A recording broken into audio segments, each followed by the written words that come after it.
Friends, accounts and finance Gurukul channel पे आप सभी का बहुत बहुत स्वागत है। मेरा नाम है अंजू कुमार मिश्रा और अगर आपने मेरे चैनल को सब्सक्राइब नहीं किया तो प्लीज कर लीजिएगा।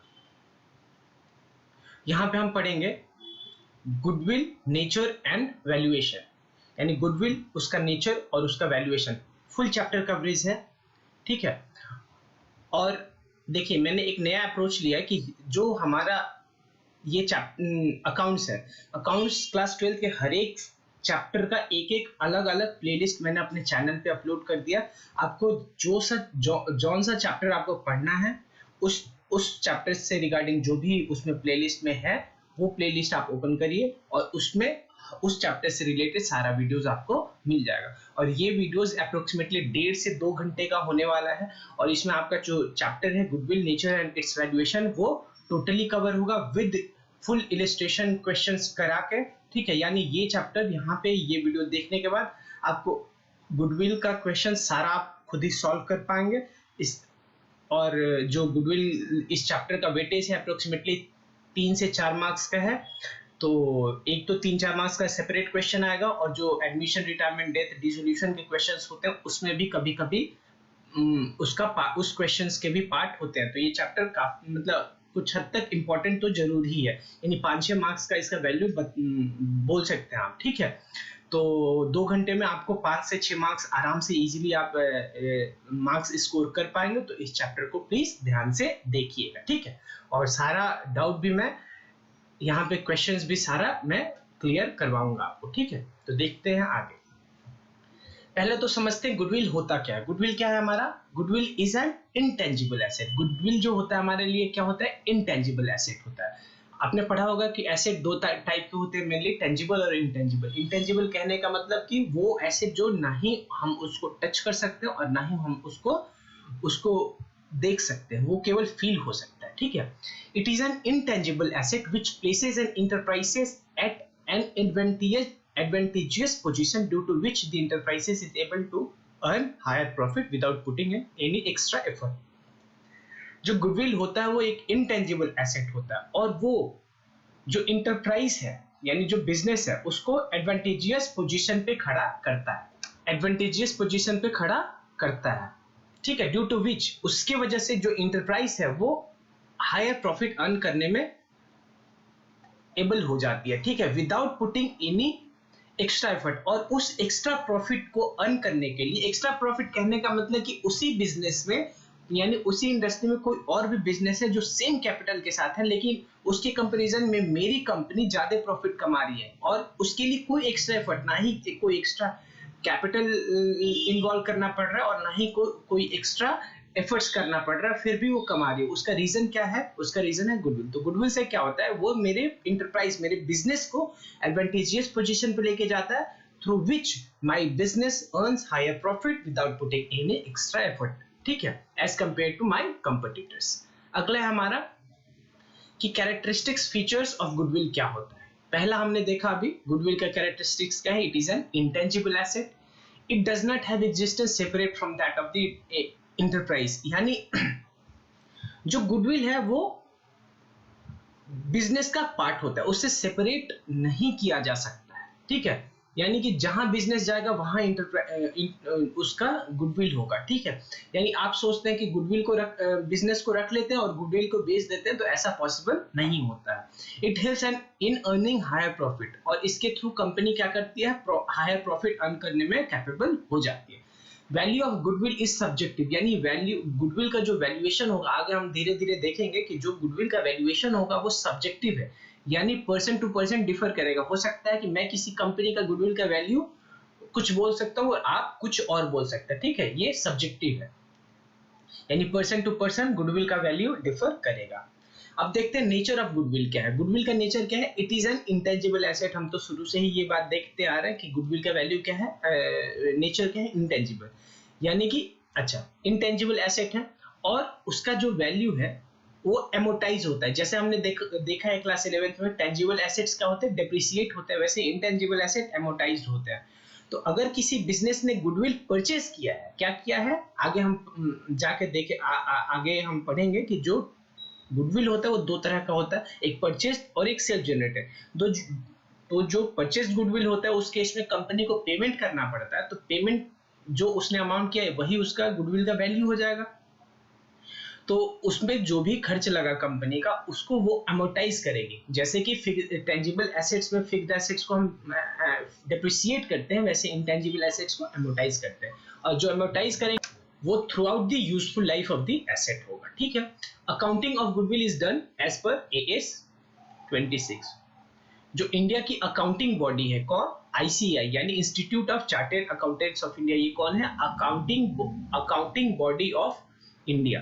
ठीक है, अकाउंटिंग बॉडी ऑफ इंडिया, यानी इंडिया में कोई भी अकाउंटिंग से रिलेटेड रूल रेगुलेशन बनता है वो कौन बनाता है? ICAI, institute of chartered accountants of India. ठीक है, उसी के अकॉर्डिंग हमारा अकाउंटिंग ऑफ गुडविल उसी ने बनाया है एक अकाउंटिंग स्टैंडर्ड्स। जो वो रूल रेगुलेशन बनाती है उसको अकाउंटिंग स्टैंडर्ड्स बोलते हैं। जो अकाउंटिंग से रिलेटेड जो रूल्स एंड रेगुलेशन बनाती है वो AS होता है।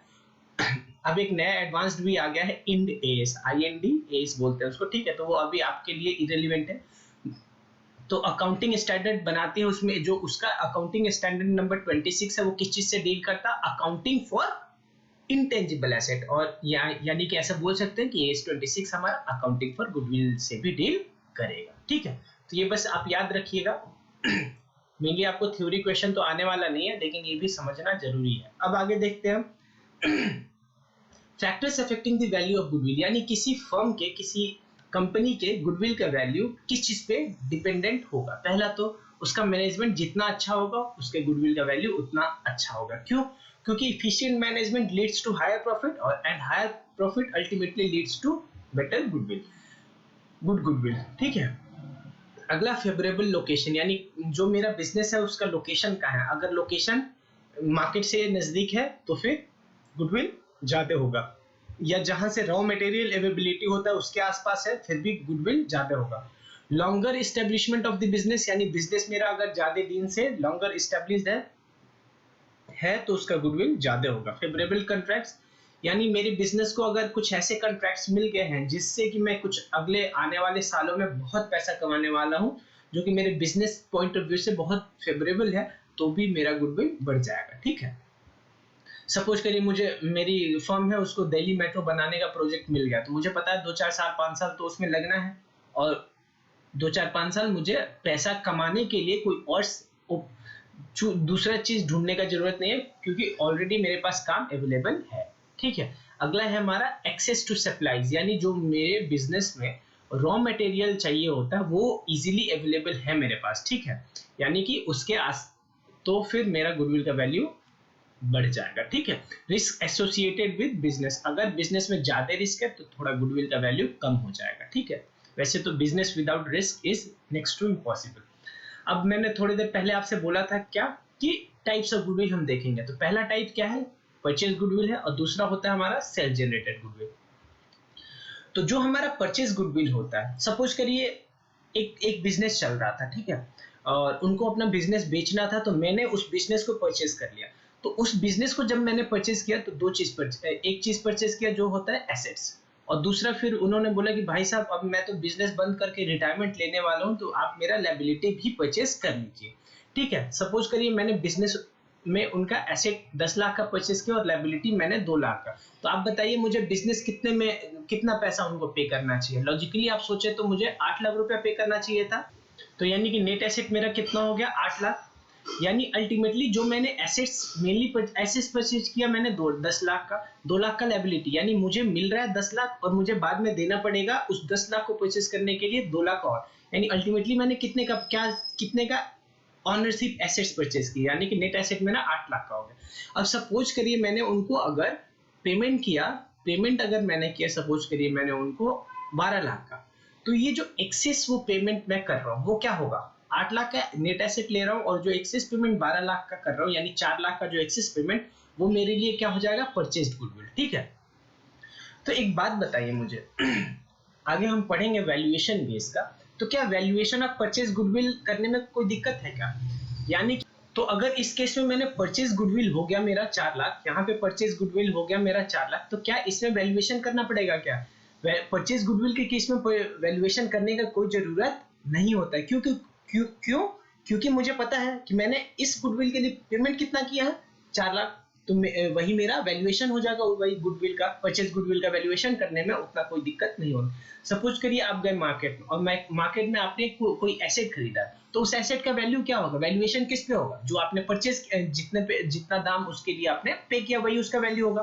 तो जो परचेज गुडविल होता है हमारा, उसके लिए कंपनी यानी बिजनेस पेमेंट करती है, तो परचेज गुडविल के वैल्यूएशन में कोई प्रॉब्लम नहीं होता। आगे जाके हम देखेंगे जो मेन प्रॉब्लम होता है वो किस चीज के वैल्यूएशन में होता है, सेल्फ जनरेटेड गुडविल में। ठीक है, परचेज गुडविल में एज सिंपल एज दैट कि जितना पैसा पेमेंट हो गया उतना ही परचेज गुडविल का value. These are the goodwill acquired by the firm for a consideration.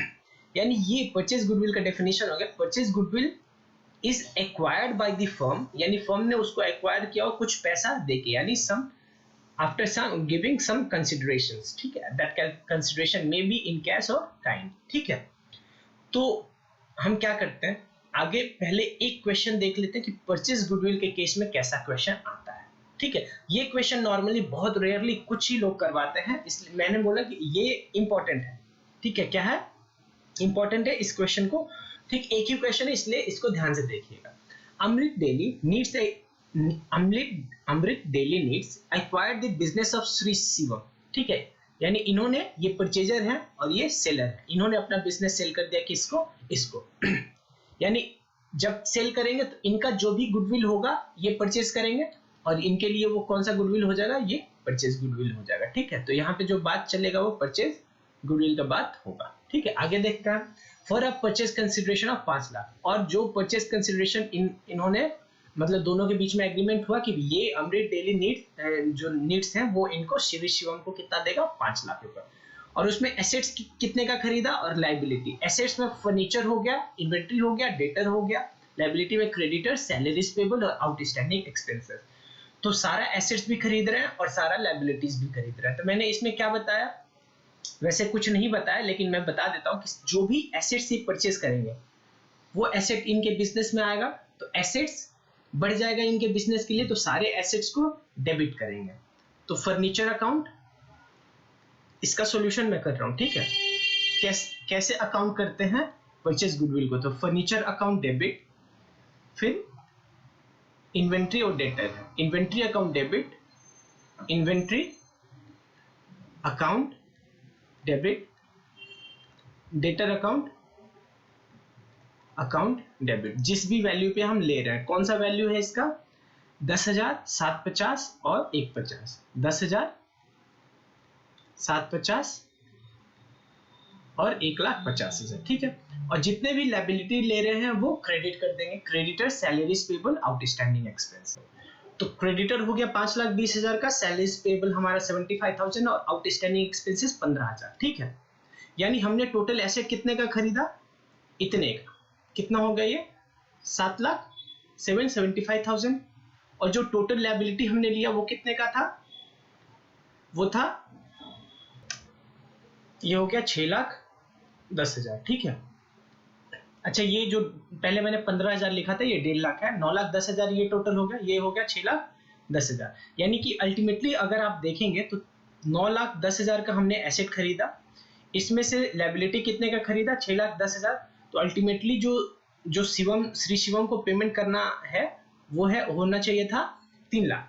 ठीक है, लेकिन श्री शिवम को जो उन्होंने पेमेंट किया अमृत डेली ने, वो कितना था, अमृत डेली ने जो श्री शिवम को पे किया वो है 5 लाख, यानी वो भी यहां पे लिख देंगे क्या, टू श्री शिवम। अभी पेमेंट नहीं हुआ तो हम मान लेंगे ये भी इनके लिए, यानी अमृत डेली के लिए ये भी एक लायबिलिटी हो जाएगा, तो लायबिलिटी बढ़ेगा तो इसको भी क्रेडिट कर दिया।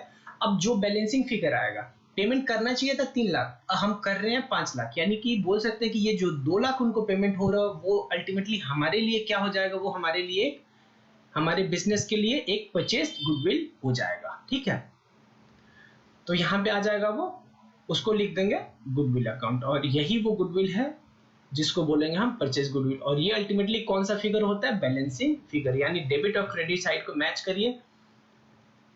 और अगर क्रेडिट साइड बड़ा है, अब पहले ये समझ गए यहां तक, तो ये हो गया हमारे लिए, ये जो चीज है ये हमारे लिए क्या हो गया, परचेज्ड गुडविल। ठीक है, अब आपके दिमाग में क्वेश्चन रेज होना चाहिए था या हो भी रहा होगा, ठीक है। क्वेश्चन हो, अगर मे भी, अगर आपको मैं क्वेश्चन यहाँ पे कुछ भी अपने हिसाब से, सारा क्वेश्चन तो मैं क्लियर नहीं करवा पाऊंगा कि क्योंकि हजारों बच्चे वीडियो देखेंगे और सबके हिसाब से अपना अपना थॉट प्रोसेस होगा। तो अगर कोई अलग क्वेश्चन आया आपके दिमाग में तो आप कमेंट सेक्शन में मेरे से पूछ लीजिएगा, आपको रिप्लाई मिल जाएगा, ठीक है। यहाँ तक बात परचेज गुडविल का खत्म हो जाएगा, ठीक है।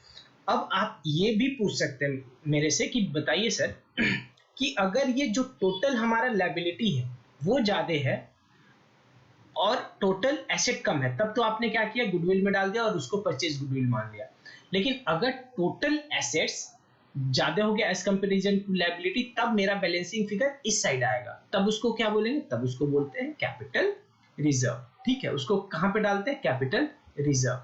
अगर बैलेंसिंग फिगर मेरा क्रेडिट साइड जाता है तो डाल देते हैं कैपिटल रिजर्व में, और अगर डेबिट साइड गया था तब कहां डाला था हमने, गुडविल में। और वो गुडविल कौन सा होता है, सिंस मेरा ये गुडविल आया परचेज के टाइम, ये हो गया मेरा परचेज गुडविल। तो यही है उस क्वेश्चन का सॉल्यूशन। और फिर बाद में श्री शिवम जो है उनको 5 लाख का कंपनी पे कर देगी अमाउंट, तो फिर उस टाइम हो जाएगा श्री शिवम अकाउंट डेबिट। एक बार मैं कर देता हूँ वो भी एंट्री, उस टाइम हो जाएगा श्री शिवम अकाउंट को डेबिट कर दिया जाएगा टू बैंक, यानी पैसा उनको मिल गया, कितना, 5 लाख देना था, 5 लाख हमने, यानी जो अमृत डेली है उन्होंने पे कर दिया, तो ये हो जाएगा, ठीक है। अब बात करते हैं हम यहाँ पे, यानी परचेज गुडविल के केस में कोई भी वैल्यूएशन का जरूरत नहीं पड़ेगा, जितना भी मैंने पे किया। देखिए जब जो यही क्वेश्चन है, जो पिछला वाला ही क्वेश्चन है, उसी को हम एनालाइज फिर से करते हैं, ठीक है। यहाँ पे पेमेंट कितना हुआ, 3 लाख, सॉरी 5 लाख। 5 लाख में से 3 लाख तो वो नेट एसेट के लिए है, यानी 9,10,000 माइनस 6,10,000। बाकी जो 2 लाख है वो पेमेंट किस चीज के लिए हुआ, गुडविल के लिए हुआ, तो वो परचेज गुडविल हो गया हमारा, ठीक है। अब मेन मुद्दा इस चैप्टर का पूरा है सेल्फ जनरेटेड गुडविल। सारा खेल सेल्फ जनरेटेड गुडविल का है। होता क्या है पहले तो ये समझते हैं। It is N internally generated goodwill. ये क्या होता है, over the period business run करती है और उसके थ्रू ईयर बाय ईयर जो उसका गुडविल बढ़ता रहता है मार्केट में, उसी को बोलते हैं सेल्फ जनरेटेड गुडविल। यानी इंटरनली जनरेट होता है, कहीं से खरीदा नहीं जाता। जो खरीदा जाता है उसको क्या बोलते हैं, परचेज गुडविल बोलते हैं। Which arises from a number of factor, बहुत सारे फैक्टर्स हैं, ठीक है। फॉर एग्जाम्पल इफिशिएंट मैनेजमेंट हो गया हमारा, फिर नंबर ऑफ कंट्रैक्ट्स जो हमारे ऑलरेडी मिल चुके हैं, ठीक है, लोकेशन क्या है, फिर हमारे कंपनी प्रॉफिट कितना कमा रही, ये सारे फैक्टर्स हैं जिन पे सेल्फ जनरेटेड गुडविल का वैल्यूएशन डिटरमाइन होता है। यानी फैक्टर्स हैं जो कि सेल्फ जनरेटेड गुडविल के वैल्यू के डिटर्मिनेशन में मदद करते हैं या वो अफेक्ट करते हैं, ठीक है। तो अब हम आगे देखते हैं। देखिए जो गुडविल होता है, अच्छा आगे बात करते हैं। जो गुडविल होता है हमारे लिए क्या है, कंपनी के लिए इंटेंजिबल एसेट है, यानी कि एसेट, ठीक है। जो गुडविल होता है हमारे लिए क्या होता है, एसेट होता है। अब एक बात बताइए, कोई भी कंपनी क्या चाहेगी कि उसके गुडविल का वैल्यू जो है, यानी एसेट का value of asset should be higher, asset should be higher. अब जो ये सेल्फ जेनरेटेड गुडविल हुआ था हमारा, क्या इसके लिए कंपनी ने कुछ पेमेंट किया है, नहीं, कुछ एक्स्ट्रा पेमेंट इस पर्टिकुलर काम के लिए नहीं किया, लेकिन ये उसके लिए एसेट जरूर है। तो अगर इन्होंने डिसाइड किया, जो इंडियन अकाउंटिंग स्टैंडर्ड बॉडी है, जो कि institute of chartered accountants of India, उन्होंने सोचा कि अगर हम सेल्फ जनरेटेड गुडविल को बोल देंगे लोगों को और उनको ये बोल देंगे कि आप खुद से डिसाइड कर लो कि आपका सेल्फ जनरेटेड गुडविल है क्या, तो वो बिजनेस जो आज ही खुली है वो अपने बुक्स ऑफ अकाउंट को सही दिखाने के लिए बोल देंगे कि मेरे फर्म का सेल्फ जनरेटेड गुडविल कितना है, 100 करोड़। तो यहाँ पे कुछ ना कुछ बाउंडेशन लगाना जरूरी था। तब उन्होंने क्या किया, कुछ तो पहले मेथड बताया जिसके थ्रू आप valuation of self generated goodwill करेंगे, ठीक है। वो मेथड क्या है वो हम आगे देखेंगे, methods of valuation of goodwill. और यहाँ पे जो मेथड है वो मेनली क्या 100% किसके लिए है, सेल्फ जनरेटेड गुडविल के लिए, ठीक है। क्योंकि जो मेरा परचेज गुडविल है उसमें वैल्यूएशन का कोई झंझट ही नहीं है, उसमें सीधा बात है, जितना रुपया हमने परचेज गुडविल के लिए दिया वो हमारे उस part of the purchase goodwill का वैल्यू हो जाएगा। लेकिन self generated goodwill through out the business, carrying on the business develop होता है, उसके लिए कोई सेपरेट पेमेंट नहीं होता, तो उसके valuation company person to person differ करता है। तो स्टार्टिंग में जो हमने बात किया था कि वैल्यूएशन ऑफ गुडविल डिपेंड्स, ठीक है, वो मेनली सेल्फ जनरेटेड, इस सब्जेक्टिव जो हमने बात किया था फीचर्स में, वो मेनली सेल्फ जनरेटेड गुडविल का ही बात हो रहा था, ठीक है। तो ताकि कि अच्छा, पहली तो क्या कर दिया उन्होंने, वैल्यूएशन का कुछ टेक्निक दे दिया, उसके थ्रू ही वैल्यूएशन आप करेंगे। और दूसरा क्या काम किया उन्होंने कि उन्होंने बोल दिया कि जो आपका सेल्फ जनरेटेड गुडविल है, generated goodwill is not shown, is not, ध्यान से देखिएगा, shown in balance sheet, balance sheet में आपको दिखाना मना है, ठीक है। यानी जो ये मेरा सेल्फ जनरेटेड गुडविल है वो आप बुक्स ऑफ अकाउंट यानी बैलेंस शीट में नहीं दिखाएंगे। अब तो सारा झंझट ही खत्म हो गया, ठीक है, नहीं रहा बांस और नहीं बजेगी बांसुरी। यानी सेल्फ जनरेटेड गुडविल को जब आप बुक्स में दिखाएंगे ही नहीं तो मैनिपुलेशन का चांस ही खत्म हो गया, ठीक है। तो अब आप पूछेंगे सर फिर ये वैल्यूएशन जो करने वाले हैं वो क्यों कर रहे हैं फिर? तो वैल्यूएशन कब जरूरत पड़ता है? मान लीजिए मैं अपने बिजनेस को, मेरा पिछले 10 साल से बिजनेस चल रहा था, अब मैं उसको बेचना चाहता हूँ, तो उस टाइम तो वैल्यूएशन करूंगा ना, ताकि कि उस अगले पार्टी जो मेरी बिजनेस को परचेस करने वाली है उसको कन्विंस कर सकूं कि मैंने जो गुडविल कैलकुलेट किया है ये बेसिस है, आप देख लीजिए, ठीक है। तो सारा चैप्टर सेल्फ जनरेटेड गुडविल के अराउंड ही घूमेगा। दो चार बात फिर से मैं रिमाइंड करा रहा हूं कि सेल्फ जनरेटेड में हमने क्या क्या बात किया था। पहला कि self generated goodwill through out the operation of the business होता है, इसके लिए कोई सेपरेट पेमेंट नहीं होता है, ठीक है। और मैनिपुलेशंस होगा, सब पर्सन टू पर्सन इसका वैल्यूएशन डिफर करेगा, इसीलिए जो अकाउंटिंग बॉडी ऑफ इंडिया है, institute of chartered accountants of India, उन्होंने ये बोल दिया कि सेल्फ जनरेटेड गुडविल को आप बैलेंस शीट में दिखाओगे ही नहीं, ठीक है। और उन्होंने कुछ मेथड दिया जिससे वैल्यूएशन ऑफ गुडविल होगा। पहला मेथड है हमारा एवरेज प्रॉफिट मेथड, दूसरा मेथड है हमारा सुपर प्रॉफिट मेथड, और तीसरा मेथड है हमारा कैपिटलाइजेशन मेथड।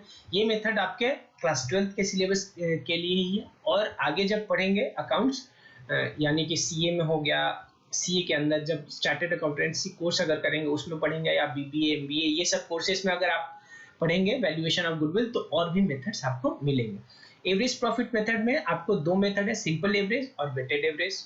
अच्छा, सुपर प्रॉफिट में सिंगल ही है, और कैपिटलाइजेशन में capitalisation of average profit method और capitalisation of super profit method. तो आगे बस ये करके हमारा चैप्टर खत्म हो जाएगा, और इसी में सभी पॉइंट पे हम एक एक दो दो क्वेश्चन कर लेंगे ताकि कि फुल सिलेबस कवर हो जाए हमारा, ठीक है। अभी तक कोई डाउट? ठीक, तो हम सबसे पहले करेंगे एवरेज प्रॉफिट मेथड। कौन सा? एवरेज प्रॉफिट मेथड करेंगे। In this method we first calculate average profit. Average profit method में सबसे पहले हम क्या कैलकुलेट करेंगे? एवरेज प्रॉफिट मेथड में हम सबसे पहले कैलकुलेट करेंगे एवरेज नॉर्मल प्रॉफिट, यानी जो मेरी कंपनी है, जो मेरी कंपनी है वो कितना प्रॉफिट कमा रही है, पिछले कुछ सालों का एवरेज निकालेंगे। क्वेश्चन में जो बोलेगा कि इतने साल का एवरेज निकालना है, उतने साल का एवरेज निकालेंगे, ठीक है। Then multiply that average with number of years purchase. ये जो, अच्छा, ये जो एवरेज नॉर्मल प्रॉफिट कैलकुलेट होगा वो कैसे होगा बता देता हूं मैं। जो भी नंबर ऑफ इयर्स दिया होगा उसका टोटल प्रॉफिट, ठीक है, अगर लॉस है तो माइनस करेंगे, ऑब्वियस सी बात है, डिवाइडेड बाय जितना नंबर ऑफ इयर्स है, divided by number of years, ये क्या निकल जाएगा मेरा? नॉर्मल एवरेज प्रॉफिट, ठीक है। अब क्या होगा? अब ये जो नंबर ऑफ इयर्स परचेज है, इसका मतलब क्या होता है? ये तो सिंपल एक ईयर है, लेकिन अब अगर सीधे इसका हिंदी मीनिंग निकालेंगे, नंबर ऑफ इयर्स परचेज यानी खरीदने का कितना साल है, ऐसा कोई मतलब नहीं है। इसका सिंपल सा मतलब है कि कंपनी सपोज करी आज अगर एवरेजली 1 लाख रुपया कमा रही है, तो अगले कितने number of years company same profit कमाएगी विदाउट एनी एक्स्ट्रा एफर्ट्स, उसी को बोलेंगे, उतने ही सालों को बोलेंगे नंबर ऑफ इयर्स परचेज। फिर से मैं रिपीट कर रहा हूं, ध्यान से सुनिएगा कि अगर मेरी कंपनी पिछले जितना भी साल हमने कंसिडरेशन में लिया उसका एवरेज प्रॉफिट अगर 1 लाख है, तो नंबर ऑफ इयर्स परचेज कहने का मतलब कि कंपनी अगले कितने साल तक सेम प्रॉफिट कमा लेगी विदाउट एनी एफर्ट। ये मोस्ट इंपॉर्टेंट है, विदाउट एनी एक्स्ट्रा एफर्ट। कोई एक्स्ट्रा एफर्ट करने से पहले करने के बावजूद भी कंपनी उतना प्रॉफिट कमा लेगी, उसी को बोलेंगे नंबर्स ऑफ ईयर्स परचेज। जब आप क्वेश्चन पढ़ेंगे तो ये सिंपल लिखा होगा, two numbers of years purchase is 2, 3, 4 जो भी लिखा होगा, ठीक है, ऐसा होगा। अब फिर से सुनिए, सपोज करिए मैं एक बिजनेस कर रहा हूँ, मेरे बिजनेस में पिछले 4 साल का अगर एवरेज प्रॉफिट निकाला गया तो 2 लाख है, ठीक है। और आज मुझे मैं मतलब एक प्रैक्टिकल सिचुएशन समझिएगा, अगर आज मैं बस ऐसे ही घर पे बैठ जाऊं, ठीक है, कोई एक्स्ट्रा एफर्ट ना लूं ताकि मेरे और कस्टमर बढ़े या ऐसा कुछ, फिर भी मुझे पता है कि अगले 2 साल तक मैं जो मेरा एवरेज प्रॉफिट है 2 लाख का वो कमा सकता हूँ। तो ये जो 2 साल है वो मेरे लिए नंबर ऑफ ईयर्स परचेज हो जाएगा। अब मैं आशा करता हूँ कि नंबर ऑफ ईयर्स परचेज समझ में आपको आ गया होगा। नहीं आया होगा अभी भी तो प्लीज कमेंट में बताइएगा, ठीक है। तो अच्छा, यहाँ पे वही बात बोल रहा है, एवरेज नॉर्मल प्रॉफिट क्या हो गया, total number of years purchase. Average profit क्या हो गया, total number of years, sorry, total normal profit क्या है, divided by years, number of years. Suppose करिए क्वेश्चन में बोल रहा है कि एवरेज प्रॉफिट आपको 4 साल का निकालना है, तो टोटल नॉर्मल प्रॉफिट 4 साल का लेंगे और डिवाइड कर देंगे 4 से, ठीक है। अब गुडविल क्या होता है, अल्टीमेटली हमें यहाँ पे वैल्यू किसका करना है, गुडविल का। तो गुडविल हो जाएगा एवरेज नॉर्मल प्रॉफिट, यानी यहाँ से जो मेरा एवरेज नॉर्मल प्रॉफिट आया वो, और divided by number of years purchase, जो हमने पिछले स्लाइड में डिसाइड किया था कि नंबर ऑफ ईयर परचेज क्या होगा, यानी वो एक्सपेक्टेशन कि अगले कितने साल तक कंपनी सेम एवरेज प्रॉफिट कमा सकती है। यही तो एक्स्ट्रा मिल रहा है उस बिजनेस को परचेज करने से, नहीं तो मैं तो अपना ही बिजनेस परचेज कर लेता। देखिए, कोई अगर मैं बिजनेस परचेज करूंगा तो एक तो उसका नेट एसेट मिला, तो उसका तो उसको पेमेंट मैं दे ही रहा हूँ, उसके अलावा मैं क्या पेमेंट दे रहा हूँ, उसकी गुडविल का वैल्यू। और गुडविल का वैल्यूएशन किस हिसाब से हो रहा है, यहाँ पे सिंपल लग रहा है कि कंपनी आगे अगर 2 साल 4 साल कुछ नहीं करेगी फिर इतना कमाएगी, तो बता दीजिए अगले कितने साल तक बिना एफर्ट्स के क्या कमा लेंगे, वो पैसा हम आज ही आपको गुडविल के नाम से दे देना है, ठीक है। तो इस पे कुछ क्वेश्चन हम 1-2 देख लेते हैं, ठीक है। लेकिन क्वेश्चन देखने से पहले, हाँ क्वेश्चन देखते हैं पहले, ठीक है। ये क्वेश्चन है हमारा, क्या बोल रहा है क्वेश्चन देखते हैं। 1-2 बात वहां पे आपने ध्यान दिया होगा, फिर से मैं ध्यान दिलवाने का कोशिश कर रहा हूँ। ये जो प्रॉफिट हो वो नॉर्मल प्रॉफिट होना चाहिए। नॉर्मल कहने का मतलब यहाँ पे अगर कुछ एबनॉर्मल चीज छूट गया है, यानी एबनॉर्मल भी इंक्लूड हो गया है, तो उसका इफेक्ट खत्म करेंगे। अगर नॉर्मल छूट गया तो उसका इफेक्ट डाल देंगे, ठीक है, याद रखिएगा, ठीक है। तो पढ़ते हैं क्वेश्चन क्या बोल रहे हैं। क्वेश्चन है हमारा इलस्ट्रेशन नंबर 3, और सारे इलस्ट्रेशन एज यूजुअल हम टीएस ग्रेवाल सर के बुक से ही ले रहे हैं। बोल रहे कि सिमरन परचेजेस अनीताज बिजनेस, यानी सिमरन परचेजर है और अनीता का बिजनेस खरीदा, वो सेलर होगी। On 1 April 2019 it was agreed to value goodwill at 3 years purchase, यानी ये हो गया नंबर ऑफ इयर्स परचेज। क्या हो गया ये, नंबर्स ऑफ ईयर परचेज, ठीक है। और of average normal profit of last 4 year, और एवरेज नॉर्मल प्रॉफिट जो हम निकालने वाले हैं कितने साल का निकालने वाले हैं, 4 साल का, ठीक है। तो अब आगे और पहले क्वेश्चन पढ़ लेते हैं फिर जाएंगे नीचे, ठीक। पहला बोल रहा है कि अच्छा, अब जो प्रॉफिट दिखाएगा वो बोल रहा है कि प्रॉफिट क्या क्या है, 31 मार्च 2016 को ईयर एंडेड 31 मार्च 16 में उसका प्रॉफिट 90,000, 17 में 1,60,000, 18 में 1,80,000 और 19 में 2,20,000, ठीक है। अब यहीं पे अगर सपोज करिए क्वेश्चन एंड हो जाता, मैं मान रहा हूं कि यहाँ ये वाला कंपोनेंट आगे दिया नहीं है, तब हम क्या करते हैं, सीधे इन 4 साल का हम एवरेज प्रॉफिट निकालते। तो क्या आ जाता, यहीं पे मैं सॉल्व कर दे रहा हूँ, 90,000 प्लस 1,60,000 प्लस 1,80,000 प्लस 2,20,000, ठीक है, डिवाइडेड बाय 4। तो ये एवरेज प्रॉफिट आ जाता, कितना हो जाता, तो ये एवरेज प्रॉफिट हमारा हो जाता 1,62,500। अब एवरेज प्रॉफिट से गुडविल पे कैसे पहुंचते हैं, average profit into numbers of year purchase, इस केस में कितना है 3 है, तो इनटू कर देते इसको 3 से, तो हमारा क्या आ जाता, ये गुडविल आ जाता। तो गुडविल इस सेंस में कितना आता, 487,500, ठीक है। लेकिन क्वेश्चन ऐसा नहीं बोल रहा है। क्वेश्चन क्या बोल रहा है, अब वो पहले हम करेंगे। क्वेश्चन हमारा बोल रहा है कि अभी आगे आपको कुछ एडजस्टमेंट करना है। वो एडजस्टमेंट किस चीज के रिगार्डिंग है, नॉर्मल प्रॉफिट के रिगार्डिंग, ठीक है। तो देखते हैं क्या बोल रहा है। बोल रहा है कि during the year 31 March 2016 an asset was sold at a gain of यानी प्रॉफिट ऑफ 10,000, यानी जो 2016 वाला साल है हमारा, जो 2016 वाला साल है उसमें जो ये 90,000 प्रॉफिट आया है, इसमें एक प्रॉफिट इंक्लूडेड है 10,000 का, जो कि किस चीज से है, कंपनी ने अपना एसेट सोल्ड किया था उसकी वजह से।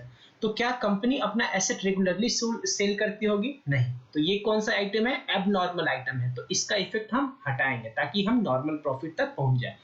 तो गेन था, यानी ये 10,000 गेन की वजह से 90,000 प्रॉफिट जो ये पहुंचा वो ज्यादा हो चुका है, तो इसमें से 10,000 को माइनस कर देंगे। ठीक है, पहले मैं इसका प्रेजेंटेशन बना लेता हूं कि सॉल्यूशन कैसे करते हैं, फिर आगे इस पेज पे हम आएंगे, फिर फर्दर क्वेश्चन पढ़ेंगे। ठीक है, तो देखिए कैसे करेंगे। तो अल्टीमेटली हमें इस क्वेश्चन में निकालना क्या है, गुडविल। तो यहाँ पे मेन आंसर में लिखेंगे goodwill is equal to normal average profit into number of years purchase. अब मुझे नॉर्मल एवरेज प्रॉफिट कैलकुलेट करना है, तो सबसे पहले हम वर्किंग नोट जाएंगे, वर्किंग नोट में बनाएंगे। अच्छा, यहाँ पे लिखा नहीं मैंने, calculation of normal average profit लिख दे रहा हूँ, calculation of normal average profit. ठीक है, यही फॉर्मेट आप फॉलो करिएगा। तो 31 मार्च 2016, 17, 18, 19 में जो प्रॉफिट क्वेश्चन में दिया 90, 61, 81 और 220 हमने लिख लिया। ठीक है, अब आगे बढ़ते हैं, अब एडजस्टमेंट देखते हैं। पहला एडजस्टमेंट ड्यूरिंग द ईयर 31 मार्च 16, यानी 31 मार्च 16 का जो ये 90,000 का हमारा प्रॉफिट है, वो उसमें एक गेन आ रहा है 10,000 का जो एबनॉर्मल नेचर का है, तो उस प्रॉफिट को माइनस कर लेंगे 10,000। एग्री? ठीक। दूसरा क्या बोल रहा है? दूसरा बोल रहा है during the year ended 31 March 2017, यानी सेकेंड ईयर 31 मार्च 17 का बात करें। अब machinery got destroyed in an accident, एक मशीनरी डिस्ट्रॉय हो गया, यानी ये भी एबनॉर्मल नेचर का। देखिए, नॉर्मल नेचर और एबनॉर्मल नेचर का मतलब ये बहुत सिंपल सा चीज है कि नॉर्मल नेचर का जो काम होता है वो रेकरिंग नेचर होता है, यानी बार बार होएगा, और जो एबनॉर्मल होता है वो कभी कभी होगा। ठीक है, तो क्या कंपनी को में मशीन का एक्सीडेंट हमेशा होता होगा? नहीं, तो ये एबनॉर्मल है। And 30,000 was written off as loss, और लॉस, उस एक्सीडेंट की वजह से कंपनी को कितना लॉस इंकर करना पड़ा? 30,000। तो ये जो लॉस इंकर किया होगा कंपनी ने, उसकी वजह से उस साल के प्रॉफिट में क्या इफेक्ट पड़ चुका होगा? कम हो गया होगा 30,000 से, लेकिन वो एबनॉर्मल नेचर का है तो उसका इफेक्ट नलिफाई करेंगे, तो उस प्रॉफिट वो जो माइनस हो गया होगा 30,000 उसको प्लस कर देंगे, तो प्लस 30,000 हो जाएगा। यानी प्रॉफिट उस साल में एक्चुअल में कितना था? 1,60,000 प्लस 30,000, तो 1,90,000 था, लेकिन वो 30,000 एबनॉर्मल लॉस होने की वजह से माइनस हमने कर दिया था। ठीक है, अगला देखते हैं हम third point. During the year ended 31 March 2018, यानी इस ईयर का बात कर रहे हैं। ठीक है, firms asset were not insured due were not insured, यानी इंश्योरेंस उसके फर्म्स के एसेट्स का नहीं हुआ था। कब? 31 मार्च 2018 में इंश्योरेंस नहीं हुआ था। एक बात आपको पता है, आज के डेट में एसेट्स का इंश्योरेंस करना बहुत कंपलसरी और उसको नॉर्मल नेचर माना जाता है। अगर किसी फर्म ने अपना इंश्योरेंस इस साल नहीं करवाया, इसका मतलब वो एबनॉर्मल इनकम हो गया, यानी एक्चुअल में उसको करवाना चाहिए था। यानी ये एक नॉर्मल एक्सपेंस है जो कि 10,000 का था, ड्यू टू ओवरसाइट, यानी ओवरसाइट यानी नहीं देख पाने की वजह से एक इंश्योरेंस कंपनी ने अपने फर्म एसेट का नहीं करवाया होता। अगर करवाया होता तो वो 10,000 का कराना होता, और ये जो 10,000 है वो कंपनी के लिए क्या हो गया? नॉर्मल एक्सपेंस था, यानी नॉर्मल प्रॉफिट निकालने के लिए उसको माइनस जरूर करना चाहिए था, लेकिन ओवरसाइट की वजह से 2018 के प्रॉफिट जो ये आए हैं 1,80,000, उसमें माइनस नहीं हुआ होगा, तो अब माइनस कर देंगे। ठीक है, तो माइनस कितना होगा? 10,000 का। ठीक है, इंश्योरेंस क्या है हमारा? नॉर्मल एक्सपेंस है। ठीक है, तो माइनस कर देंगे हम इस प्रॉफिट में 10,000। सारा एडजस्टमेंट हमारा हो गया। ठीक है, यानी ये नील है। ठीक, इसमें कोई इफेक्ट नहीं पड़ेगा इस साल में, लास्ट वाली ईयर में। तो अल्टीमेटली नॉर्मल प्रॉफिट इस साल का हो गया हमारा 80,000, इस साल का हो गया 1,90,000, इस साल का हमारा हो गया 1,70,000, और इस साल का हो गया 2,20,000। तो अल्टीमेटली टोटल नॉर्मल प्रॉफिट कितना हो गया? टोटल नॉर्मल प्रॉफिट, फिर उसके बाद हम निकाल लेंगे एवरेज नॉर्मल प्रॉफिट। तो टोटल नॉर्मल प्रॉफिट हमारा हो गया, टोटल नॉर्मल प्रॉफिट हो गया 6,60,000। अब एवरेज नॉर्मल प्रॉफिट क्या होता है? टोटल नॉर्मल प्रॉफिट पूरा एक क्वेश्चन तो मैं पूरा डिटेल में करा रहा हूँ, इतना टाइम कंज्यूम हो रहा है।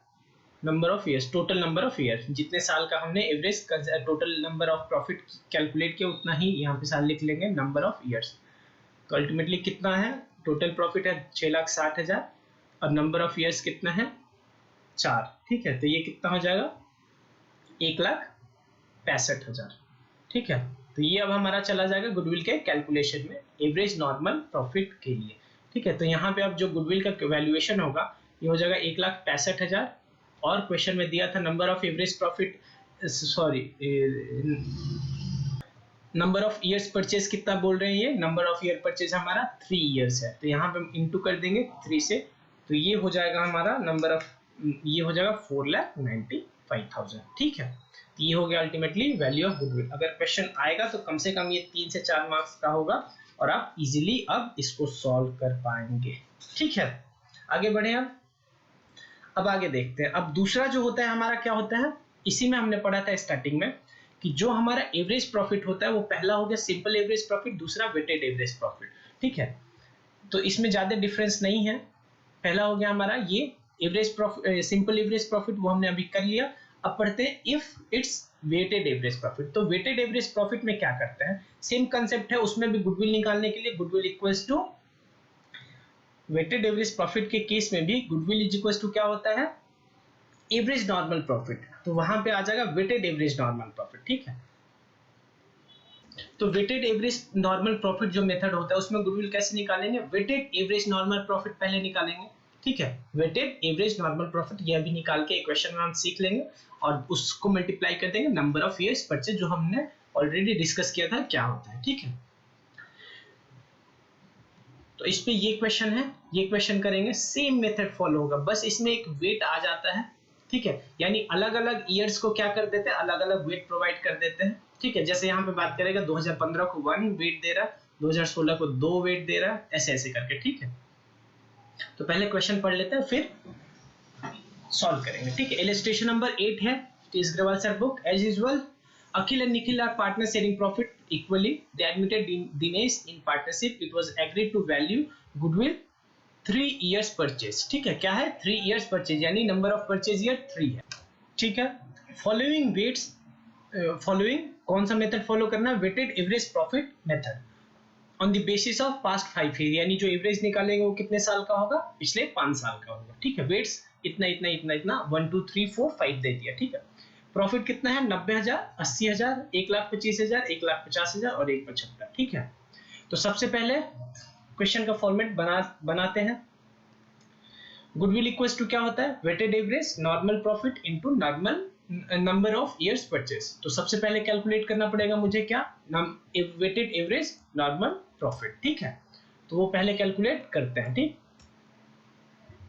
तो उसके लिए हम वर्किंग नोट में जाएंगे, लिखेंगे calculation of weighted average normal profit. सबसे पहला कॉलम ईयर प्रॉफिट एडजस्टमेंट, फिर नॉर्मल प्रॉफिट, फिर वेट्स जो मिला है, फिर वेटेड प्रॉफिट। तो ये जो है वेटेड नॉर्मल प्रॉफिट, इसको वेट्स को और नॉर्मल प्रॉफिट को मल्टीप्लाई करने के बाद बनेगा। ठीक है, अगर इसको मैं ए बोलूं, इसको बी बोलूं, इसको सी बोलूं, इसको डी बोलूं, इसको ई बोलूं, तो ये जो ये है वो डी इंटू ई हो जाएगा। ठीक है, आगे फिर देखते हैं कौन कौन सा ईयर है, 15, 16, 17, 18 और 19। ठीक है, ठीक है, 2015 में 90,000, 2016 में 80,000, 2017 में 1,25,000, 2018 में 1,50,000, 2019 में 1,75,000। अब हम एडजस्टमेंट देखेंगे। एडजस्टमेंट नंबर 1 देखते हैं पहले। There was an abnormal loss. हमने बात किया था थोड़ी देर पहले कि जो भी एबनॉर्मल, चाहे वो लॉस हो गेन हो, उसका इफेक्ट नलीफाई करेंगे और अगर कोई नॉर्मल लॉस और गेन होगा उसका इफेक्ट डाल देंगे। ठीक है, तो एबनॉर्मल लॉस था 15,000 का ड्यूरिंग द ईयर 2015, यानी इस साल में। इस साल में एक एबनॉर्मल लॉस था, यानी ये 15,000 इसमें ऑलरेडी माइनस हो चुका था, जो कि होना नहीं चाहिए था, यानी इसके वजह से ये जो प्रॉफिट आया वो कम हो गया है 15,000 से, तो अब प्लस कर देंगे 15,000। ठीक है, पूरा समझ में आना चाहिए। अगर कुछ भी डाउट रह गया आपका, मैंने क्लियर नहीं कर पाया, तो प्लीज आप मेरे से कमेंट सेक्शन में पूछ लीजिएगा। ठीक है, there was an abnormal gain of 10,000 during the year 31 March 2017। जो 31 मार्च 2017 है उसमें एक एबनॉर्मल गेन, यानी एबनॉर्मल गेन ने मेरे प्रॉफिट को क्या कर दिया होगा, इंक्रीज, लेकिन ये सिंस की एबनॉर्मल नेचर का है, इसका इफेक्ट नलिफाई करना पड़ेगा, यानी 2017 में प्रॉफिट को माइनस कर देंगे। 2016 में कुछ नहीं था, 2017 में प्रॉफिट को 10,000 से माइनस कर दिया हमने, ठीक है। आगे बात करते हैं, closing stock as on 31 March 2018 was over valued, यानी ये गलती है, तो इस गलती को हटाना पड़ेगा मुझे, यानी 31 मार्च 2018, यानी इस साल का बात कर रहे हैं, 2018 31 मार्च को एक जो हमारा क्लोजिंग स्टॉक है वो ओवर वैल्यू हो गया, यानी ज्यादा दिखा दिया 15,000 से। याद करिए, जो ट्रेडिंग अकाउंट हम बनाते हैं, ट्रेडिंग अकाउंट में क्लोजिंग स्टॉक इस साइड आता है, यानी उसके वजह से मेरा ग्रॉस प्रॉफिट क्या हो जाएगा, ज्यादा हो जाएगा। अगर ये क्लोजिंग स्टॉक हमने बढ़ा दिया तो ग्रॉस प्रॉफिट भी बढ़ जाएगा, यानी उस साल का प्रॉफिट हमारा बढ़ गया है। 2018 का प्रॉफिट 15,000 से बढ़ गया होगा क्योंकि क्लोजिंग स्टॉक ओवर वैल्यू हो गया। अगर यही क्लोजिंग स्टॉक अंडर वैल्यू हो जाता तब प्रॉफिट कम हो गया तो उसको बढ़ा देते। ये क्लोजिंग स्टॉक ओवर वैल्यूड हो गया, यानी इस साल का जो गलत प्रॉफिट आया है वो बढ़ गया है, तो उसको नलिफाई कर देंगे, यानी माइनस कर देंगे 15,000 से, ठीक है। ये जो पॉइंट है, पॉइंट एडजस्टमेंट नंबर 3 है, वो मोस्ट इंपॉर्टेंट है, ठीक है, ट्विस्टिंग पॉइंट ऑफ व्यू से, यानी आपको ट्विस्ट कर सकते हैं।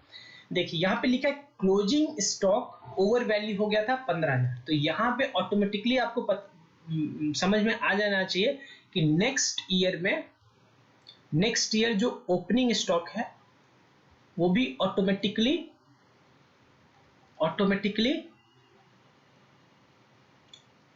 ओवर वैल्यू हो जाएगा, ओवर वैल्यू हो जाएगा, क्योंकि ये जो क्लोजिंग स्टॉक है यही नेक्स्ट ईयर का क्या हो जाएगा, ओपनिंग स्टॉक। तो कंपनी जब अगले साल का बुक्स बनाएगी ना तो कुछ नहीं सोचते हैं, कोई एक्स्ट्रा वैल्यूएशन फिर से नहीं करती, वो सीधे इसी वैल्यू पे ले जाके कहां पे पेस्ट कर देती है, यही वैल्यू दिखा देती है ओपनिंग में। यानी अगर इस साल का क्लोजिंग गलत है तो नेक्स्ट ईयर का ओपनिंग गलत हो जाएगा ऑटोमेटिकली, लेकिन नेक्स्ट ईयर का क्लोजिंग गलत नहीं होगा, क्यों, क्योंकि नेक्स्ट ईयर की क्लोजिंग में जो क्लोजिंग डेट पे स्टॉक है उसको रीवैल्यूएशन करेंगे, ठीक है।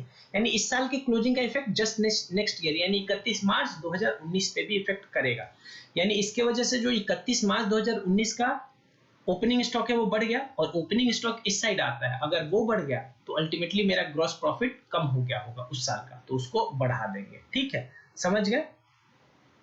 अगर ओपनिंग स्टॉक बढ़ गया मेरा तो मेरे प्रॉफिट को उसने कम कर दिया तो उसको बढ़ा देंगे, तो 15,000 से ये बढ़ जाएगा, ठीक है। ये वाला अगर थर्ड पॉइंट फिर भी नहीं समझ में आया तो पूछिएगा जरूर मेरे से कमेंट सेक्शन में, क्योंकि बच्चों को सबसे ज्यादा दिक्कत यही होता है। अब एक मैं शॉर्टकट आपको बता देता हूँ, अगर यहाँ पे क्लोजिंग स्टॉक ओवर वैल्यू करने से 15,000 का प्रॉफिट मेरा ज्यादा हो गया, हमने कम कर दिया, तो जो नेक्स्ट ईयर में उसका ट्रीटमेंट होगा वो जस्ट उसका अपोजिट होगा। यहाँ पे हमने -15,000 किया तो यहाँ पे +15,000 हो गया, ठीक है। ये एक शॉर्टकट है, लेकिन शॉर्टकट के थ्रू मत जाइएगा, शॉर्टकट जब ही यूज करिएगा जब आपको ये वाला आता हो लॉन्ग कट, तभी शॉर्टकट यूज करिएगा, ठीक है। अब कर देते हैं नॉर्मल प्रॉफिट, 90 + 15 1,05,000, फिर ये 80,000, फिर ये 1,15,000, फिर ये 1,35,000, और ये हो गया 1,90,000, ठीक है। अब वेट्स क्या दिया था क्वेश्चन में, क्वेश्चन में बोला था कि अलग अलग ईयर्स को अलग अलग वेट दे रहे हैं, ठीक है। यही डिफरेंस है हमारा सिंपल एवरेज और वेटेड एवरेज में, यहाँ तक तो दोनों सेम है। अब डिफरेंस होगा, 2015 को 1 2 3 4 ऐसे ऐसे वेट दिया, 15 को 1 दे दिया, 16 2 3 4 5, ठीक है। यानी अगर आप थोड़ा सा दिमाग लगाएंगे तो इसमें आप 1 सेकेंड में आप बता सकते हैं कि कहना का मतलब कि एवरेज जो हम निकालने वाले हैं उसमें इस साल का ज्यादा प्रोपोर्शन लेने का कोशिश किया गया through giving higher weight to it, ठीक है। तो ये अब इसको मल्टीप्लाई करके वेटेड नॉर्मल प्रॉफिट आएगा, तो ये हो जाएगा 1,05,000, ये हो जाएगा 1,60,000, ये हो जाएगा 3,45,000, ये हो जाएगा 5,70,000, और ये हो जाएगा 9 लाख, ठीक है, कोई दिक्कत। तो ये टोटल हो गया कितना हमारा 21 लाख, 21 लाख, ठीक है। ये 9,50,000 हो गया, ये 5,40,000, ठीक है। तो ये हमारा है टोटल वेटेड नॉर्मल प्रॉफिट, ठीक है। अब इसको डिवाइड करेंगे, divided by divided by 5 numbers of year नहीं होगा, फिर जब अब डिवाइड करेंगे तो टोटल नंबर ऑफ वेट्स यानी इनका टोटल, यानी 5 + 4 + 3 + 2 + 1, तो ये हो जाएगा 5 4 9 10 5 15, नंबर्स ऑफ वेट का टोटल यानी divided by number of weights. ठीक है, ये ध्यान रखिएगा बच्चे, यहाँ पे जल्दीबाजी में 5 से डिवाइड कर देंगे, लेकिन हम टोटल नंबर ऑफ वेट से डिवाइड करते हैं क्योंकि वो हमने मल्टीप्लाई करके यहाँ पे इसको बढ़ाया। ठीक है, डिवाइड कर देंगे 15 से क्योंकि 15 नंबर ऑफ वेट्स का टोटल हो गया, तो यहाँ पे आ जाएगा हमारा एवरेज वेटेड नॉर्मल प्रॉफिट। कितना हो गया? 1,40,000। यानी अगर आप थोड़ा सा एनालिसिस और करना चाहें तो ये 1,40,000 में इसका कंपोनेंट ज्यादा होगा। क्यों? क्योंकि इसको वेट ज्यादा दिया इन्होंने, उसके बाद इसका होगा, फिर इसका, फिर इसका, फिर इसका। ठीक है, फिर इस 1,40,000 को हम गुडविल के वैल्यूएशन के लिए यूज कर लेंगे। तो ये हो गया हमारा 1,40,000 इंटू नंबर ऑफ ईयर्स, कितना बोला था यहाँ पे? नंबर ऑफ ईयर्स हमारा 3 था, तो इंटू कर देंगे हम 3 से, तो ये आ गया मेरा 4,20,000 हमारे गुडविल का वैल्यू हो गया। ठीक है, अच्छा देखिए ये वाला क्वेश्चन हो गया। मैं चाहता तो अब नेक्स्ट सुपर प्रॉफिट मेथड पे चला जाता, लेकिन मुझे इस वीडियो को वैसा बना देना है ताकि कि बच्चा केवल ये वीडियो देख के और उसका पूरा कोई भी डाउट गुडविल के चैप्टर से रहे ना, तो इसीलिए मैं वेटेड प्रॉफिट पे एक और क्वेश्चन करवा देता हूँ। इलिस्ट्रेशन नंबर 10 है। देखिए मेनली जो एवरेज प्रॉफिट होता है ना, उसमें जो खेल होता है वो मेनली किस वाले का होता है? ये बस ये एडजस्टमेंट्स का ही खेल होता है। ठीक है, तो क्वेश्चन में एडजस्टमेंट सारा हम डील करने का कोशिश कर रहे हैं। तो इलिस्ट्रेशन नंबर ये है हमारा 10th। ठीक है, ये भी वही क्वेश्चन होगा, बस वैसा ही क्वेश्चन है, बस इसमें एडजस्टमेंट में थोड़ा और हार्ड एडजस्टमेंट है। ठीक है, एडजस्टमेंट पे ज्यादा फोकस करिएगा। Calculate goodwill of the firm on the basis of 3 years purchase. ठीक है, यानी कि नंबर ऑफ इयर्स परचेज हमारा 3 हो गया। Weighted average profit of the last 4 year, यानी वेटेड एवरेज प्रॉफिट जो निकालना है वो 4 साल का होगा, और 4 साल का प्रॉफिट इन्होंने दे दिया है। तो सबसे पहले हम क्या करेंगे? वही सबसे पहले हम लिखेंगे goodwill equals to weighted average normal profit into number of years purchase. फिर हम कैलकुलेट करेंगे, क्या वर्किंग नोट में लिख देंगे calculation of weighted average normal profit, year profit, adjustment, normal profit, weights and weighted normal profit. इसमें आप change कर सकते हैं जो भी आपको सूट करे। ये मैंने खुद का जो भी मुझे अच्छा लगा, कन्वीनियंट लगा, वो मैंने बता दिया है आपको। अगर ये कुछ प्रॉफिट को इधर और एडजस्टमेंट को इधर दिखाना है, वो सब आप कर सकते हैं। ठीक है, तो पहले लिख लेते हैं। ये लिख लिया हमने। 2016 में 40,000, 2017 में 49,600, 2018 में 40,000 और 2019 में 60,000, इतने का प्रॉफिट था। अब पढ़ते हैं हम मेनली एडजस्टमेंट। क्या बोल रहा है? दी वेट्स असाइन, वो बाद में बात कर लेंगे, 1 2 3 4। ये ऐसा जरूरी नहीं कि हर बार वेट ये सीरियल नंबर ही होगा। ठीक है, वो कुछ भी कर सकते हैं, 1 4 6 8 ऐसा कुछ भी डाल सकते हैं। ठीक है, पहला बोल रहा है कि ऑन 31 मार्च 2018, यानी इस ईयर का बात कर रहा है, A major plant repair was undertaken। अब एक बहुत बड़ा प्लांट का रिपेयर हुआ, यानी रिपेयर है तो वो कहाँ जाना चाहिए था? वो P&L अकाउंट में गया होगा। ठीक है, which was charged to revenue। अच्छा, उसको किया भी वही गया, तब बात क्या कर रहे हैं? फिर जब करना भी था हमें रेवेन्यू यानी P&L में, और कर भी दिया, फिर क्यों बोल रहे हैं? This said sum is to be capitalized for goodwill calculation। अब ये बोल रहे हैं कि जो ये एक्सपेंस था, ऑल्दो ये रिपेयर का ही था और रेवेन्यू नेचर का ही था, लेकिन केवल गुडविल के कैलकुलेशन के लिए इसको कैपिटलाइज करना है, subject to adjustment of depreciation 10%। और जैसे ही हम कैपिटलाइज करेंगे 12,000, तो ये हमारे गुडविल में क्या हो, हमारे एसेट्स में बढ़ जाएगा और डेप्रिसिएशन भी उस पर चार्ज करना पड़ेगा रिड्यूसिंग बैलेंस मेथड में। सबसे पहले 2018 में एक रिपेयर एक्सपेंस हुआ 12,000 का। ठीक है, लेकिन उसको गुडविल कैलकुलेशन के लिए मुझे क्या मानना है? कैपिटलाइज 2018 में, यानी 2018 में उसको मैंने क्या कर दिया होगा? प्रॉफिट एंड लॉस में डेबिट कर दिया होगा, यानी प्रॉफिट को मेरे कम कर दिया, एक्सपेंस बढ़ा दिया होगा मैंने। तो 2018 में मेरा प्रॉफिट -12 हो गया था, अब कर देंगे +12। यहां तक कोई दिक्कत? पार्ट्स में इस एडजस्टमेंट को करेंगे, यही एडजस्टमेंट है जिसकी वजह से मैंने इस क्वेश्चन को लिया है। ठीक है, फिर से बता रहा हूं, पहले फर्स्ट एडजस्टमेंट को समझने का कोशिश करते हैं। 2018 में कंपनी ने 12,000 का रिपेयर एक्सपेंस किया, लेकिन वो रिपेयर एक्सपेंस वैसे तो वो रेवेन्यू नेचर का था, लेकिन गुडविल के कैलकुलेशन के पर्पज से उसको मुझे क्या करना है, कैपिटलाइज करना है। ठीक है, तो अब हम ये बात ही नहीं करेंगे कि वो रेवेन्यू नेचर का था, सीधे बोलेंगे कि वो कैपिटल नेचर का है। ठीक है, क्योंकि मुझे गुडविल कैलकुलेशन का ही यहाँ पे काम मिला है। ठीक है, तो कैपिटल नेचर का था तो उसने हमने मान लिया उसका रेवेन्यू नेचर, तो यानी ऑलरेडी उसने मेरे इस 40,000 प्रॉफिट को कम कर दिया 12,000 से, तो बढ़ा देंगे 12,000 से।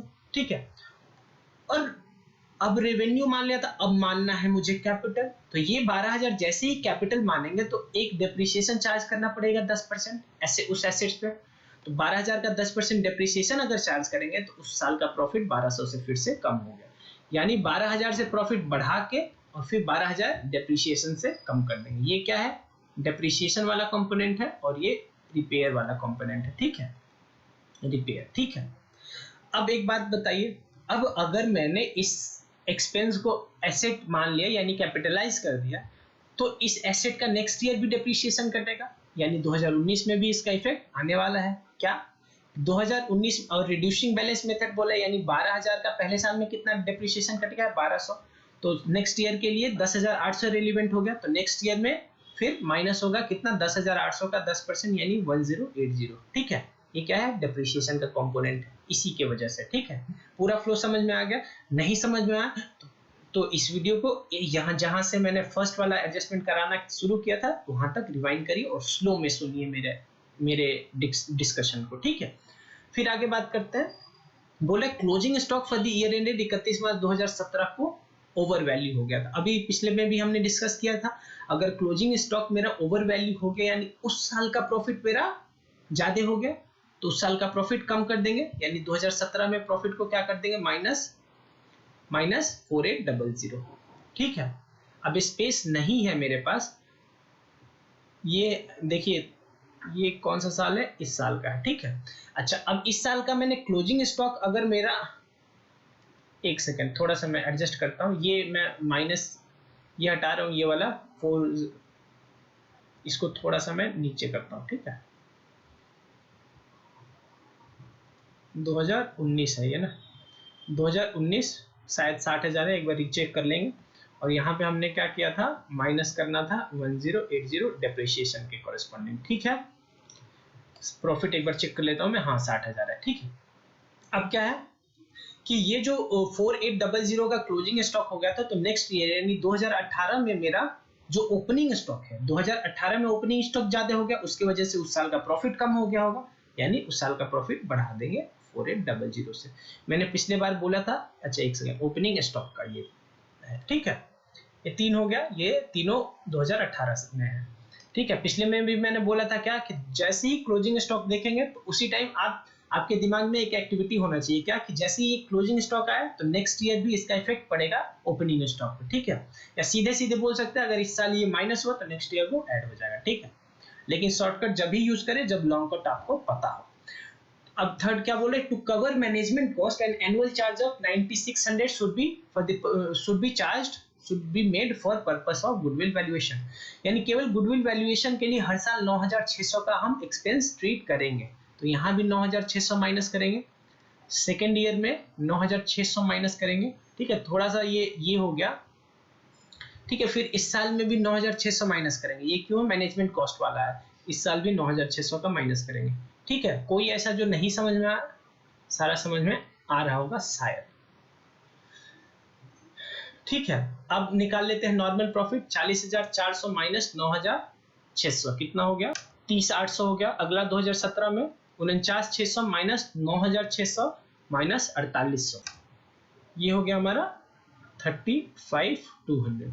अब जो हमारा थर्ड ईयर है उसमें क्या होगा, 40,000 में प्लस कर देंगे 12,000, माइनस कर देंगे 1200, प्लस कर देंगे 4800, माइनस कर देंगे 9,600, तो ये हो जाना चाहिए 46,000। ठीक है, अगला साल है हमारा 60,000 माइनस 10,080 और माइनस हो जाएगा 9600, तो ये हो जाएगा 49,320। अच्छा, क्वेश्चन में वेट्स दिया था, कितना कितना था वेट 1 2 3 4। ठीक है, 1 2 3 और 4, तो नॉर्मल प्रॉफिट इंटू वेट करेंगे तो वेटेड नॉर्मल प्रॉफिट आ जाएगा, ये हो जाएगा 30800, ये हो जाएगा 70400, ये हो जाएगा 138,000 और ये हो जाएगा हमारा 197,280। तो यहां से आ जाएगा हमारा टोटल वेटेड, अच्छा ये टोटल वेट्स आ जाएगा 4 3 7 3 10, क्योंकि एवरेज के लिए इसी को डिवाइड करेंगे। मैं फिर से ये रिपीट कर रहा हूँ, बच्चों को कंफ्यूजन हो सकता है कि वो 4 से ही कर दें, लेकिन टोटल नंबर ऑफ वेट से करते हैं। तो टोटल वेटेड नॉर्मल प्रॉफिट कितना हो गया ये हमारा,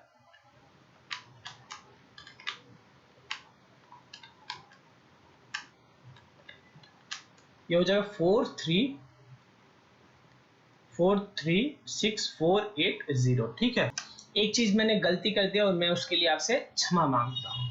गलती मैंने ये किया कि यहाँ पे अगर आप ध्यान से देखेंगे तो ये जो एक्सपेंस हुआ है वो कब हुआ है, एक सेकेंड दूसरा पेन ले लेता हूँ।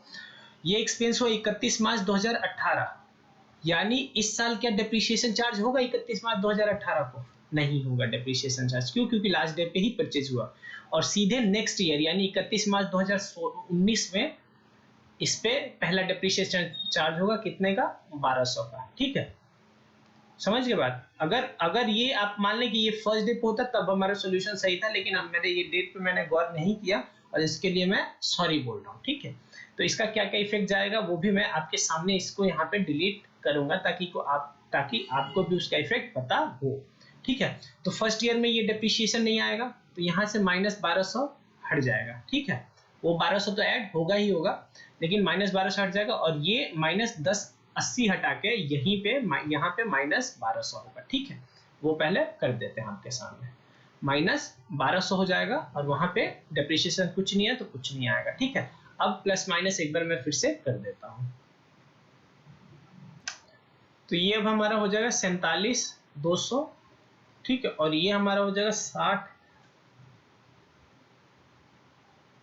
49,200। ठीक है, अब 47,200 को मल्टीप्लाई करेंगे 3 से तो ये हो जाएगा 141,600 और इसको करेंगे तो 196,800। अच्छा, टोटल भी हमारा चेंज हो जाएगा। फिर तो टोटल कितना हो जाएगा हमारा, पूरे एनालिसिस के साथ करा रहा हूँ। ठीक है, अगर वीडियो आपको पसंद आ रहा होगा तो प्लीज कमेंट में बताइएगा कि आपको पूरा क्लियर हुआ या नहीं हुआ। अच्छा, इसको डिवाइड करेंगे नंबर ऑफ वेट्स से एवरेज निकालने के लिए, नंबर ऑफ वेट्स। ठीक है, यानी कि 10 से डिवाइड करेंगे, यहाँ पे डिवाइड करने के बाद आ जाएगा 43,960। ये क्या हो गया? Average weighted normal profit. ठीक है, अब ये चला जाएगा गुडविल कैलकुलेशन के पर्पज से 43960 और वहां पे जाके मल्टीप्लाई हो जाएगा 43960 और मल्टीप्लाई किससे होगा? नंबर ऑफ ईयर्स परचेज, ये है 3। ठीक है, तो इनटू कर देंगे इसको यहाँ पे 3 से, तो ये आ जाएगा 131,880। ठीक है, तो प्लीज अगर आपको वीडियो पसंद आ रहा है और डाउट आपका सारा क्लियर हो रहा है तो प्लीज चैनल को सब्सक्राइब कर लीजिएगा और वीडियो को लाइक जरूर करते रहिएगा। ठीक है, तो अब हम बढ़ते हैं अगला दूसरा मेथड पे। दूसरे का नाम क्या था? Super profit method. ठीक है, सुपर प्रॉफिट मेथड में ध्यान से देखिएगा क्या होता है। पहला फॉर्मूला देख लेते फिर एनालाइज करेंगे। गुडविल इक्वल्स टू क्या होता है? Super profit. पता करेंगे सुपर प्रॉफिट क्या होता है धीरे धीरे, into number of years purchase. Number of years हम परचेज हमें पता है, फिर सुपर प्रॉफिट पता करना है। तो सुपर प्रॉफिट का फॉर्मूला इन्होंने दिया क्या, बोला कि फर्म्स एवरेज प्रॉफिट, यानी फर्म क्या कमा रही है, और नॉर्मल प्रॉफिट इंडस्ट्री का क्या है, यानी इंडस्ट्री में और क्या कमा रहे हैं उसी कैपिटल को लगाने के बाद। ठीक है, समझ के बाद, यानी फर्म क्या कमा रही है वो कितना ज्यादा है जो नॉर्मल कोई उस बिजनेस में कमा रहा है। सपोज करिए मैं बिजनेस में गया, मैं 2 लाख रुपया लगा के मैं हर साल 1 लाख रुपए का प्रॉफिट कमा रहा हूँ और 2 ही लाख रुपया लगा के उसी इंडस्ट्री में कोई और अगर 80,000 कमा रहा है तो मेरे लिए मेरा सुपर प्रॉफिट कितना हो गया, यानी उनके कंपैरिजन में जो कुछ नहीं मतलब नॉर्मल है यानी आप आइए उस इंडस्ट्री में और आपको उतना तो कमाना ही कमाना है, उससे मैं कितना ज्यादा कमा रहा हूँ वही मेरे लिए सुपर प्रॉफिट हो जाएगा। ठीक है, तो अच्छा अब बात करते हैं नॉर्मल प्रॉफिट, यानी ये वाला प्रॉफिट कैसे होगा। एवरेज प्रॉफिट तो नॉर्मली क्वेश्चन में दिया होगा, फर्म से एवरेज प्रॉफिट या डेटा दिया होगा 2-4 साल का, उसका एवरेज प्रॉफिट निकाल दीजिए, वो फर्म का एवरेज प्रॉफिट हो जाएगा। अब नॉर्मल प्रॉफिट क्या होता है, कैपिटल इंप्लॉयड, यानी कितना पैसा लगा है उसको मल्टीप्लाई कर देंगे, क्वेश्चन में दिया होगा कि नॉर्मल रेट ऑफ रिटर्न उस बिजनेस उस इंडस्ट्री में क्या है, उससे मल्टीप्लाई कर देंगे। ठीक है, वो आ जाएगा हमारा नॉर्मल प्रॉफिट। अब बात करना पड़ेगा कि कैपिटल इंप्लॉयड क्या है। ठीक है, कैपिटल इंप्लॉयड का सीधा सीधा मतलब है कि बिजनेस में कैपिटल कितना लगा है। ठीक है, तो उसका भी 2-4 अप्रोच है, वो भी देख लेते हैं। पहला अप्रोच होता है टोटल एसेट अप्रोच और दूसरा होता है कैपिटल अप्रोच। ठीक, टोटल एसेट अप्रोच में क्या करते हैं कि जो टोटल एसेट है, लेकिन उस एसेट, ध्यान से देखिएगा 2-4 पॉइंट जो इंपॉर्टेंट है मैं टिक करवाते रहूंगा। ठीक है, ये सारा इंपॉर्टेंट है, ध्यान से देखिएगा, ये और ये। ठीक, और इधर से ये और ये, समझ गए बात, इधर से ये और इधर से ये सारा इंपॉर्टेंट है, तो इस वाले पॉइंट्स को ध्यान से देखिएगा। टोटल एसेट अप्रोच में क्या बोलता है, टोटल एसेट को आउटसाइडर लायबिलिटी से माइनस कर दीजिए, आपका जो अमाउंट आएगा वही कैपिटल इंप्लॉयड होगा। बस कोशिश यही करिएगा कि टोटल एसेट में आपको क्या इंक्लूड नहीं करना है, नहीं गुडविल, नहीं फिक्टिशियस एसेट्स और नहीं नॉन ट्रेड इन्वेस्टमेंट, ये सब ऐड नहीं होना चाहिए, अगर ऐड है तो माइनस कर दीजिए। ठीक है, अब कैपिटल अप्रोच के साथ क्या बोलता है, कैपिटल अप्रोच में बोलता है कि कैपिटल, जितना कैपिटल लगा है उसमें रिजर्व जोड़ दीजिए, प्रॉफिट एंड लॉस का क्रेडिट बैलेंस है माइनस प्लस कर दीजिए, प्रॉफिट एंड लॉस का डेबिट बैलेंस है माइनस कर दीजिए।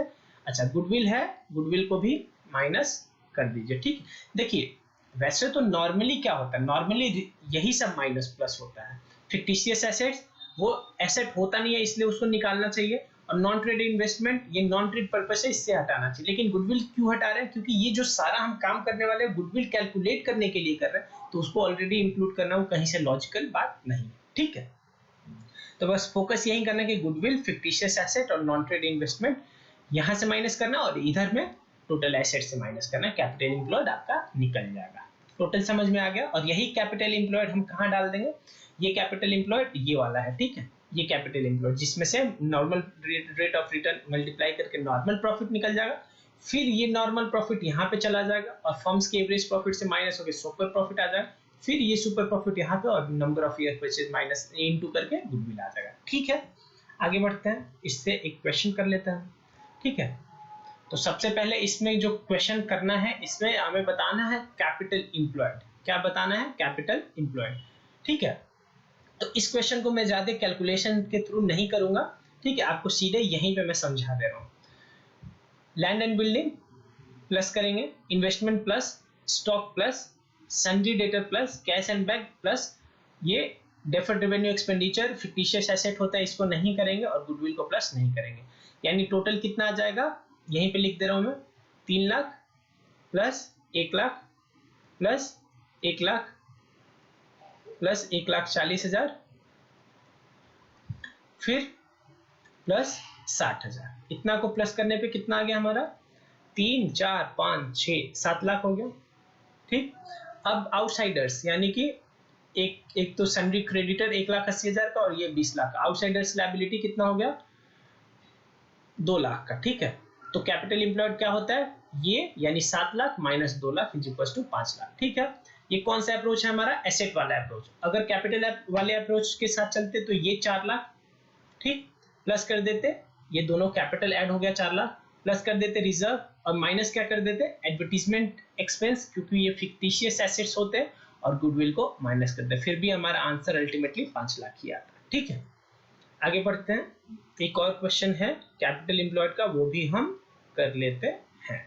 ठीक है, नहीं ये कैपिटल इंप्लॉयड का नहीं, कैलकुलेशन ऑफ एवरेज प्रॉफिट है, देख लेते हैं। ये जो इलस्ट्रेशन नंबर 16 है ये थोड़ा रिवर्स क्वेश्चन है, यानी इस केस में सुपर प्रॉफिट दे दिया और आपसे मांग रहे हैं एवरेज प्रॉफिट, तो इसको पहले एक क्वेश्चन हम सुपर प्रॉफिट का फुल फ्लेज बनाते हैं फिर ये बनाएंगे। ठीक है, तो इलस्ट्रेशन नंबर 19 क्या बोल रहा है, balance sheet of messrs super store as at इतना वाज, ये सब बैलेंस शीट है, बोल रहा है कि एवरेज प्रॉफिट उनका था 1,25,000, calculate goodwill 3 years purchase of super profit, यानी कौन सा मेथड आपको फॉलो करना है, सुपर प्रॉफिट मेथड। और नॉर्मल रेट ऑफ रिटर्न कितना है 15% ऑफ कैपिटल एम्प्लॉयड। तो क्या पहले सिंपल ऐसे चलेंगे, हमारे लिए मेन क्वेश्चन का सॉल्यूशन यही है कि goodwill equals to super profit into numbers of year purchase. अब मेरे पास सुपर प्रॉफिट नहीं है, अब वर्किंग नोट में जाएंगे, वर्किंग नोट, ठीक, calculation of super profit, calculation of super profit, यहां से फिर सुपर प्रॉफिट को ले जाके वहां पे कॉपी पेस्ट कर देंगे, ठीक है। तो इसमें क्या होता है, सुपर प्रॉफिट इक्वल्स टू हमारा एवरेज प्रॉफिट, जो फर्म कमा रही है एवरेज प्रॉफिट, उसमें से माइनस करेंगे नॉर्मल प्रॉफिट, यानी नॉर्मली जो लोग कमाने चाहिए थे। अच्छा, अब नॉर्मल प्रॉफिट कैसे निकलेगा, अब नॉर्मल प्रॉफिट निकलेगा, नॉर्मल प्रॉफिट पूरा फ्लो समझिए प्लीज। नॉर्मल प्रॉफिट कैसे निकलेगा, normal profit into capital equals to capital employed, capital employed into normal rate of return, capital employed into normal rate of return, ठीक। अब क्वेश्चन में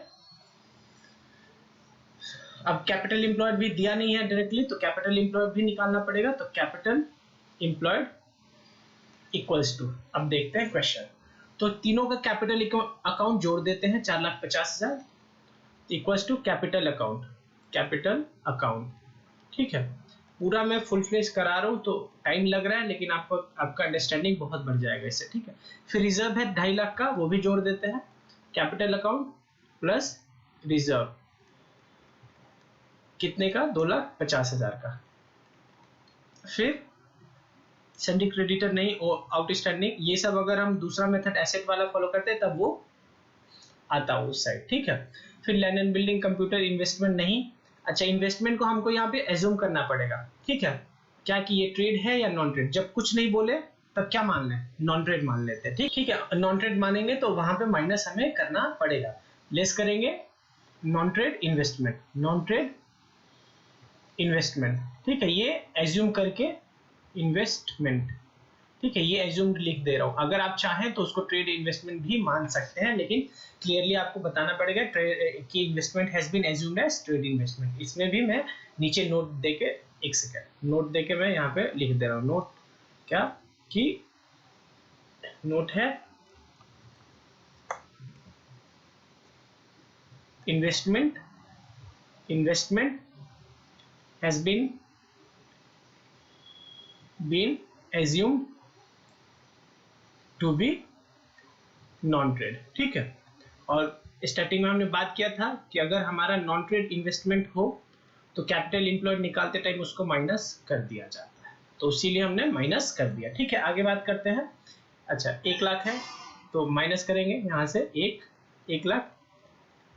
आगे stock, bills receivable, अच्छा advertisement suspense, ये भी 50,000 minus हो जाएगा। यहाँ पे लेस एडवर्टीजमेंट सस्पेंस, ये फिक्टिशियस एसेट्स है, तो ये भी माइनस हो जाएगा, माइनस 50,000 है शायद, है ना, माइनस 50,000, ठीक। तो ये कितना आ गया, 4, 5, 6, 7, 7 में से 1 गया 6, 5,50,000। तो कैपिटल एम्प्लॉयड कितना आ गया हमारा, 5,50,000। अब ये कैपिटल एम्प्लॉयड हम यहाँ पे डाल देंगे नॉर्मल प्रॉफिट निकालने के लिए, तो नॉर्मल प्रॉफिट कितना हो जाएगा, 5,50,000 into normal rate of return question में दिया होगा कितना है, 15%, ठीक है। तो 15% उसमें 5,50,000 में मल्टीप्लाई कर देंगे, 15 डिवाइडेड बाई 100। कोई दिक्कत यहाँ तक? तो ये हमारा नॉर्मल प्रॉफिट कितना आ जाएगा, 82,500। अच्छा, क्वेश्चन में क्या दिया था, हमारा एवरेज प्रॉफिट कितना है, एवरेज प्रॉफिट है यानी कंपनी एवरेजली कितना कमा रही है, 1,25,000, और हमारा नॉर्मल प्रॉफिट उस फर्म का क्या निकला, उस इंडस्ट्री का 82,500, यानी कि जो दूसरे 82,500 कमाते हैं वो मेरी बिजनेस कितना कमा रही है, 1.5 लाख, यानी कि कितना ज्यादा कमा रहे हैं, 1,50,000 माइनस 82,500, क्या हो गया, 67,500। यही हमारे लिए सुपर प्रॉफिट हो जाएगा, और इसी को यूज करेंगे यहाँ पे गुडविल के कैलकुलेशन के लिए। 67,500 इंटू हमारा नंबर ऑफ परचेज ईयर कितना है, परचेज ईयर है हमारा 3, तो इंटू कर देंगे इसको किससे, इंटू 3, तो ये हमारा आ जाएगा गुडविल। गुडविल कितना होगा, 20,000 टू, सॉरी ये 1,25,000 था, मैंने एवरेज प्रॉफिट को 1,50,000 ले लिया था, सॉरी।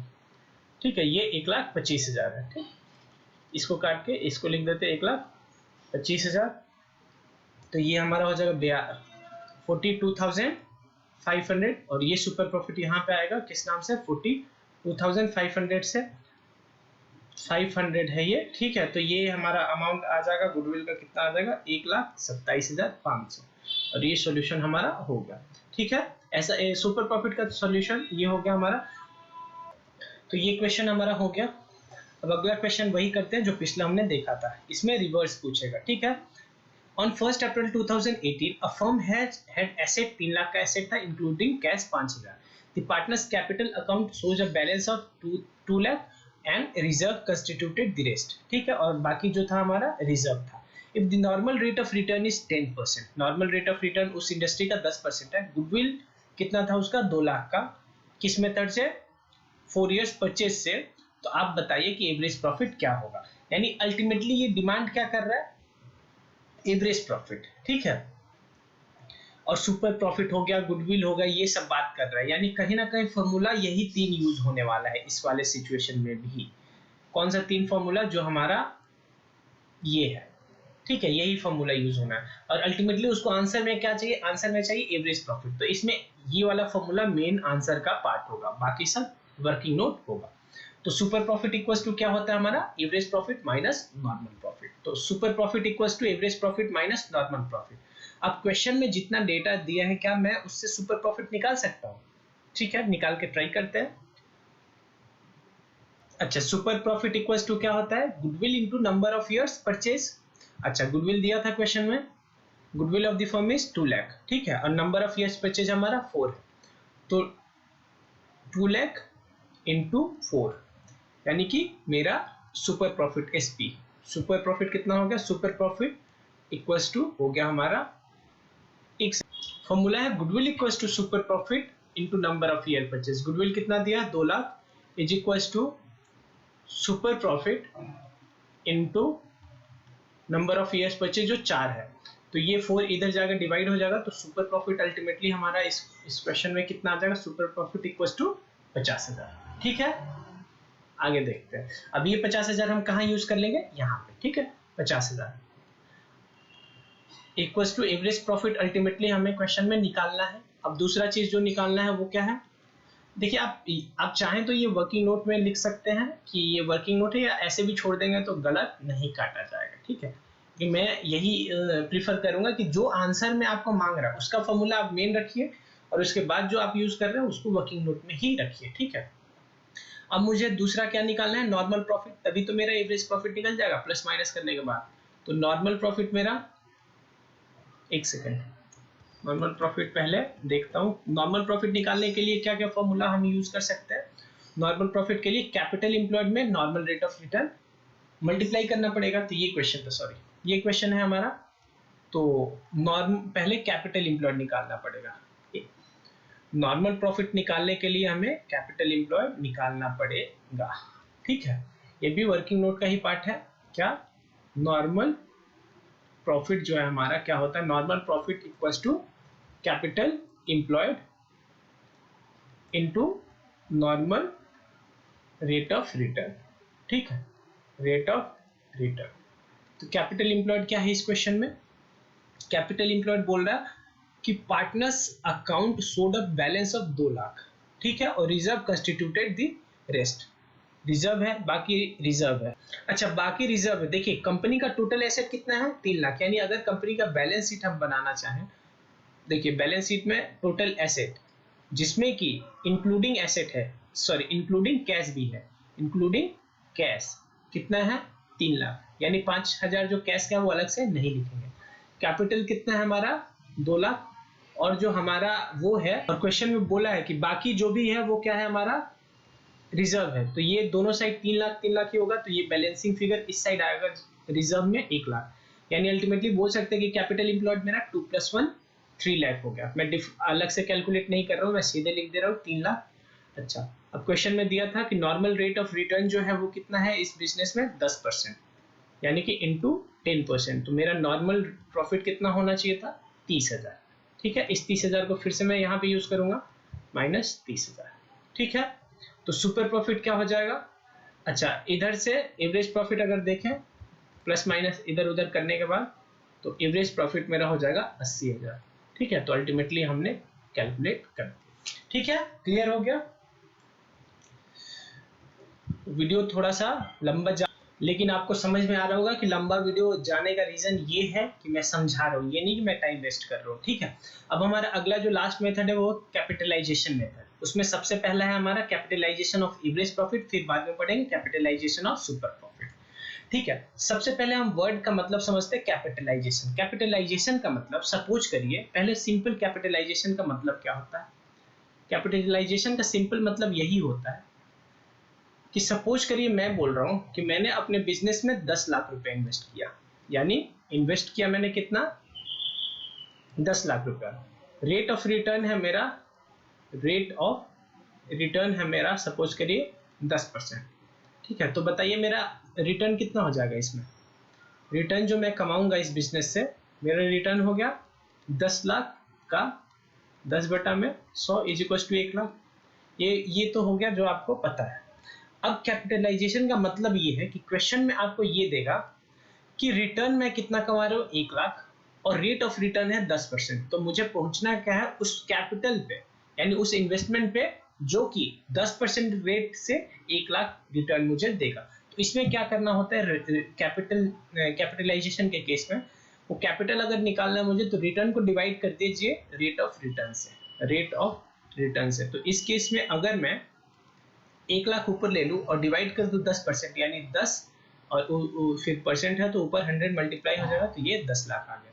यानी कैपिटलाइजेशन का मतलब होता है वो कैपिटल जो कि मुझे उस रेट से उतना रिटर्न दे देगा, उस कैपिटल को निकालने के प्रोसेस को हम कैपिटलाइजेशन बोलते हैं। ठीक है, तो पहला मेथड है हमारा जो यूज करेगा ये एवरेज प्रॉफिट को कैपिटलाइज करेगा, और दूसरा मेथड हमारा सुपर प्रॉफिट को कैपिटलाइज करेगा। तो एवरेज पहले हम कैलकुलेट करेंगे एवरेज प्रॉफिट, फिर उसको कैपिटलाइज करेंगे। तो कैपिटलाइजेशन के लिए जो रेट यूज होता है वो कौन सा होता है? Normal rate of return. और कैपिटलाइज वैल्यू कैसे निकलेगा? ये जो निकलेगा वो कैपिटलाइज वैल्यू होगा, उसको माइनस कर देंगे जो ऑलरेडी कैपिटल है, और वही मेरा गुडविल हो जाएगा। कोई दिक्कत?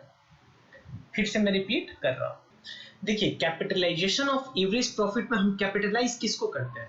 एवरेज प्रॉफिट को लेके, और उसके लिए किस रेट को लेते हैं कैपिटलाइजेशन पर्पस के लिए? नॉर्मल रेट ऑफ रिटर्न के लिए नॉर्मल रेट ऑफ रिटर्न को लेते हैं। देखिए सबसे पहले कैलकुलेट करेंगे एवरेज प्रॉफिट, फिर एवरेज प्रॉफिट से कैपिटलाइज वैल्यू पे जाएंगे, तो उसके लिए average profit divided by normal rate of return into 100।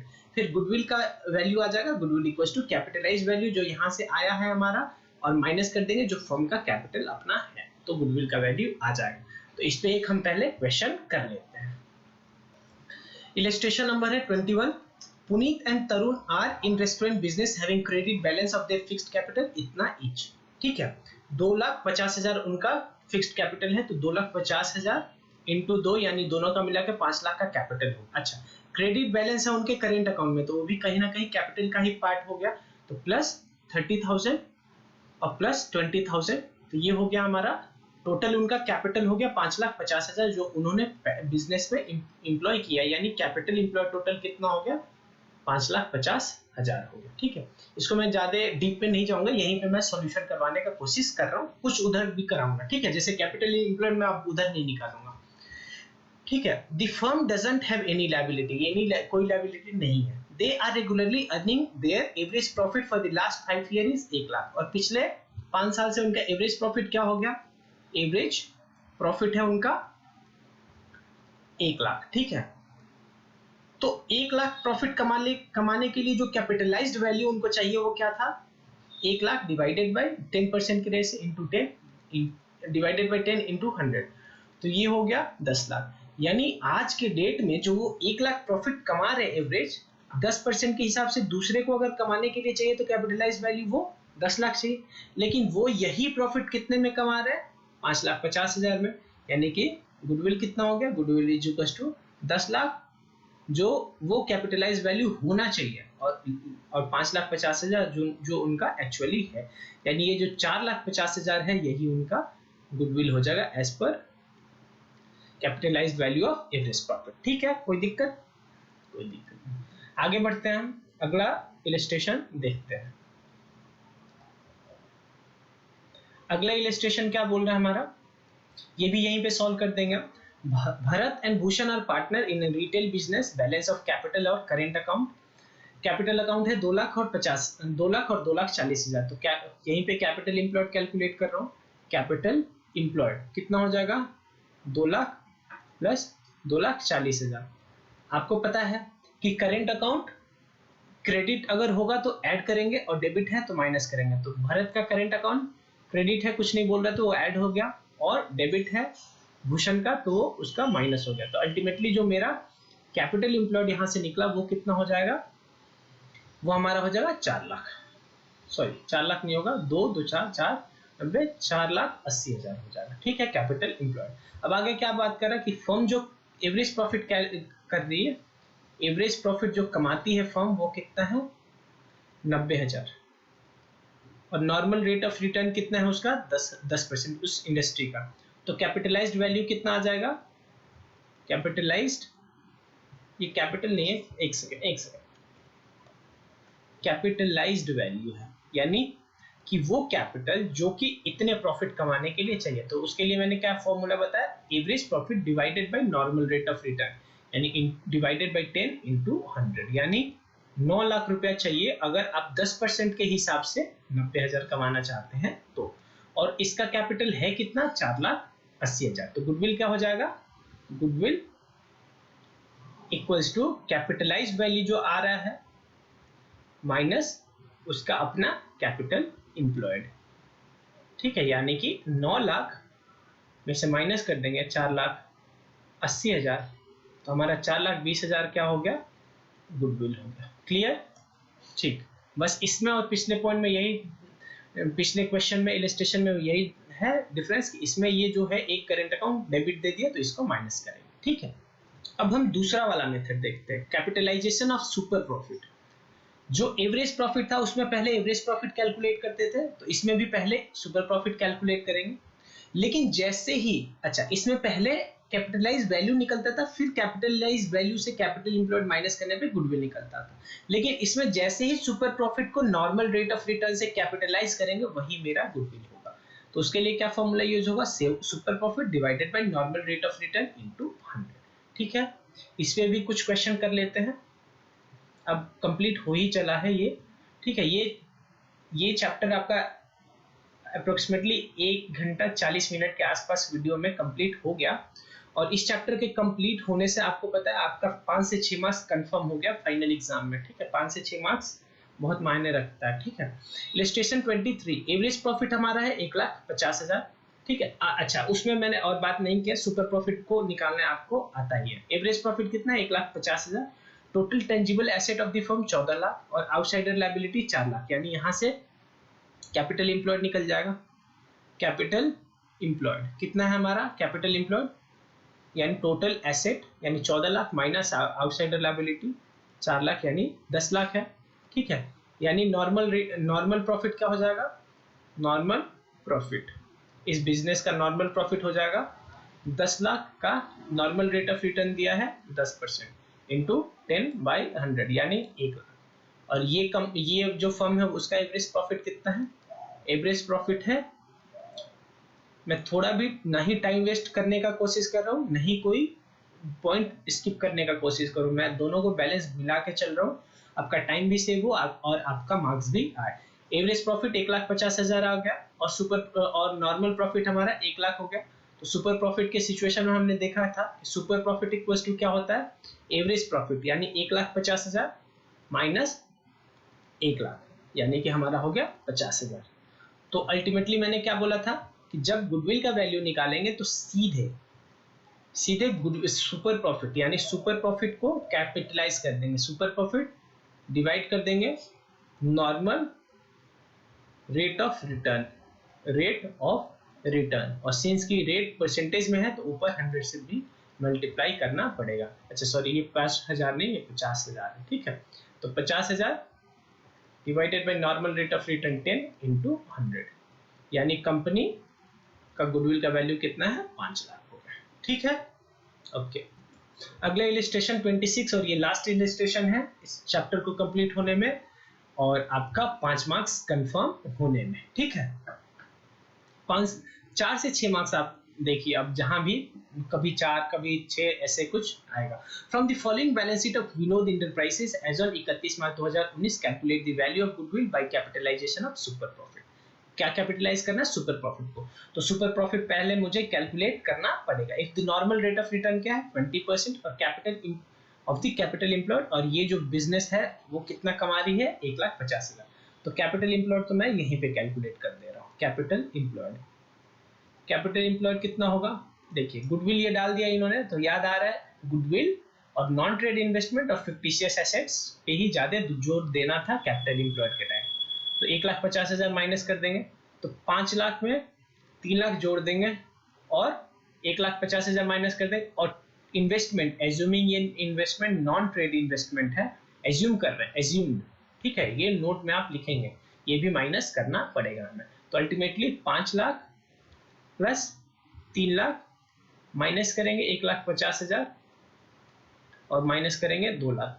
तो अल्टीमेटली कितना हो गया, 5 3 8 6 माइनस हुआ, यानी 4,50,000 हमारा कैपिटल एम्प्लॉयड है।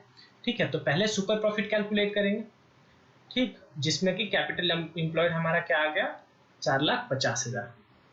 ठीक है, पहले तो गुडविल लिख देंगे, goodwill equals to super profit divided by normal rate of return into 100। ठीक है, अब नेक्स्ट पेज पे जाएंगे, उस पे कैलकुलेट करेंगे हम सुपर प्रॉफिट। ये वर्किंग नोट बोल सकते हैं आप, लिखें या ना लिखें आपका मर्जी है। ठीक है, लेकिन मैं यही प्रीफर करवाऊंगा आपको कि आप लिख दीजिएगा कि वर्किंग नोट है। सुपर प्रॉफिट इक्वल्स टू क्या होता है हमारा, एक तो एवरेज प्रॉफिट जो मैं कमा रहा हूँ, एवरेज प्रॉफिट। ठीक है, और नॉर्मली जो उतना कैपिटल एम्प्लॉयड के साथ लोगों को कमाना चाहिए, तो नॉर्मल प्रॉफिट। ठीक, तो एवरेज प्रॉफिट क्वेश्चन में दिया था हमारा कितना है एवरेज प्रॉफिट, 1,50,000। ठीक, तो 1,50,000 माइनस करते हैं ब्रैकेट में, नॉर्मल प्रॉफिट कैलकुलेट करने के लिए कैपिटल एम्प्लॉयड यूज करेंगे, तो 4,50,000 इंटू हमारा 20% है। ठीक है, 4,50,000 इंटू 20%, तो 4,50,000 इंटू 20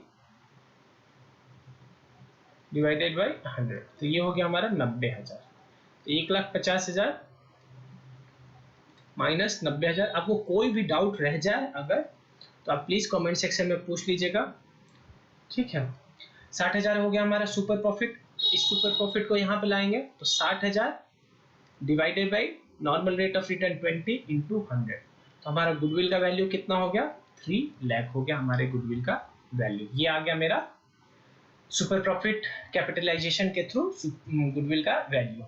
तो यहाँ पे जाके आपका पूरा चैप्टर कंप्लीट हो गया और आपका 4 से 6 मार्क्स कंफर्म हो गए फाइनल बोर्ड्स एग्जाम में भी। ठीक है, तो मैं आशा करता हूँ कि आपका पूरा डाउट क्लियर हो गया गुडविल का। और अगर आपको वीडियो पसंद आया और सारा डाउट मैंने क्लियर कर दिया, तो प्लीज लाइक दबा के मुझे मोटिवेट और सपोर्ट जरूर करिएगा। अगर कोई डाउट है तो कमेंट सेक्शन में मेरे से पूछ लीजिएगा। अगर मेरा पढ़ाना अच्छा नहीं लगा आपको, अगर कोई अप्रोच में आप चेंज चाहते हैं, तो प्लीज मुझे सजेस्ट जरूर करिएगा, क्योंकि आपके सजेशन से ही मैं आगे इम्प्रूव कर पाऊंगा। और चैनल को प्लीज सब्सक्राइब करना मत भूलिएगा। ठीक है, क्योंकि बहुत सारा मेहनत लगता है और ये मेहनत अल्टीमेटली मैं आप लोगों के लिए कर रहा हूँ। ठीक है, तो एक बार सब्सक्राइब करके चैनल को मुझे मोटिवेट जरूर करिएगा। और अगर आपको चैनल पे इंफॉर्मेशन अच्छा मिला तो आप अपने दोस्तों के साथ भी शेयर कर सकते हैं। तो ठीक है, फिर चलते हैं, bye, thank you very much, bye.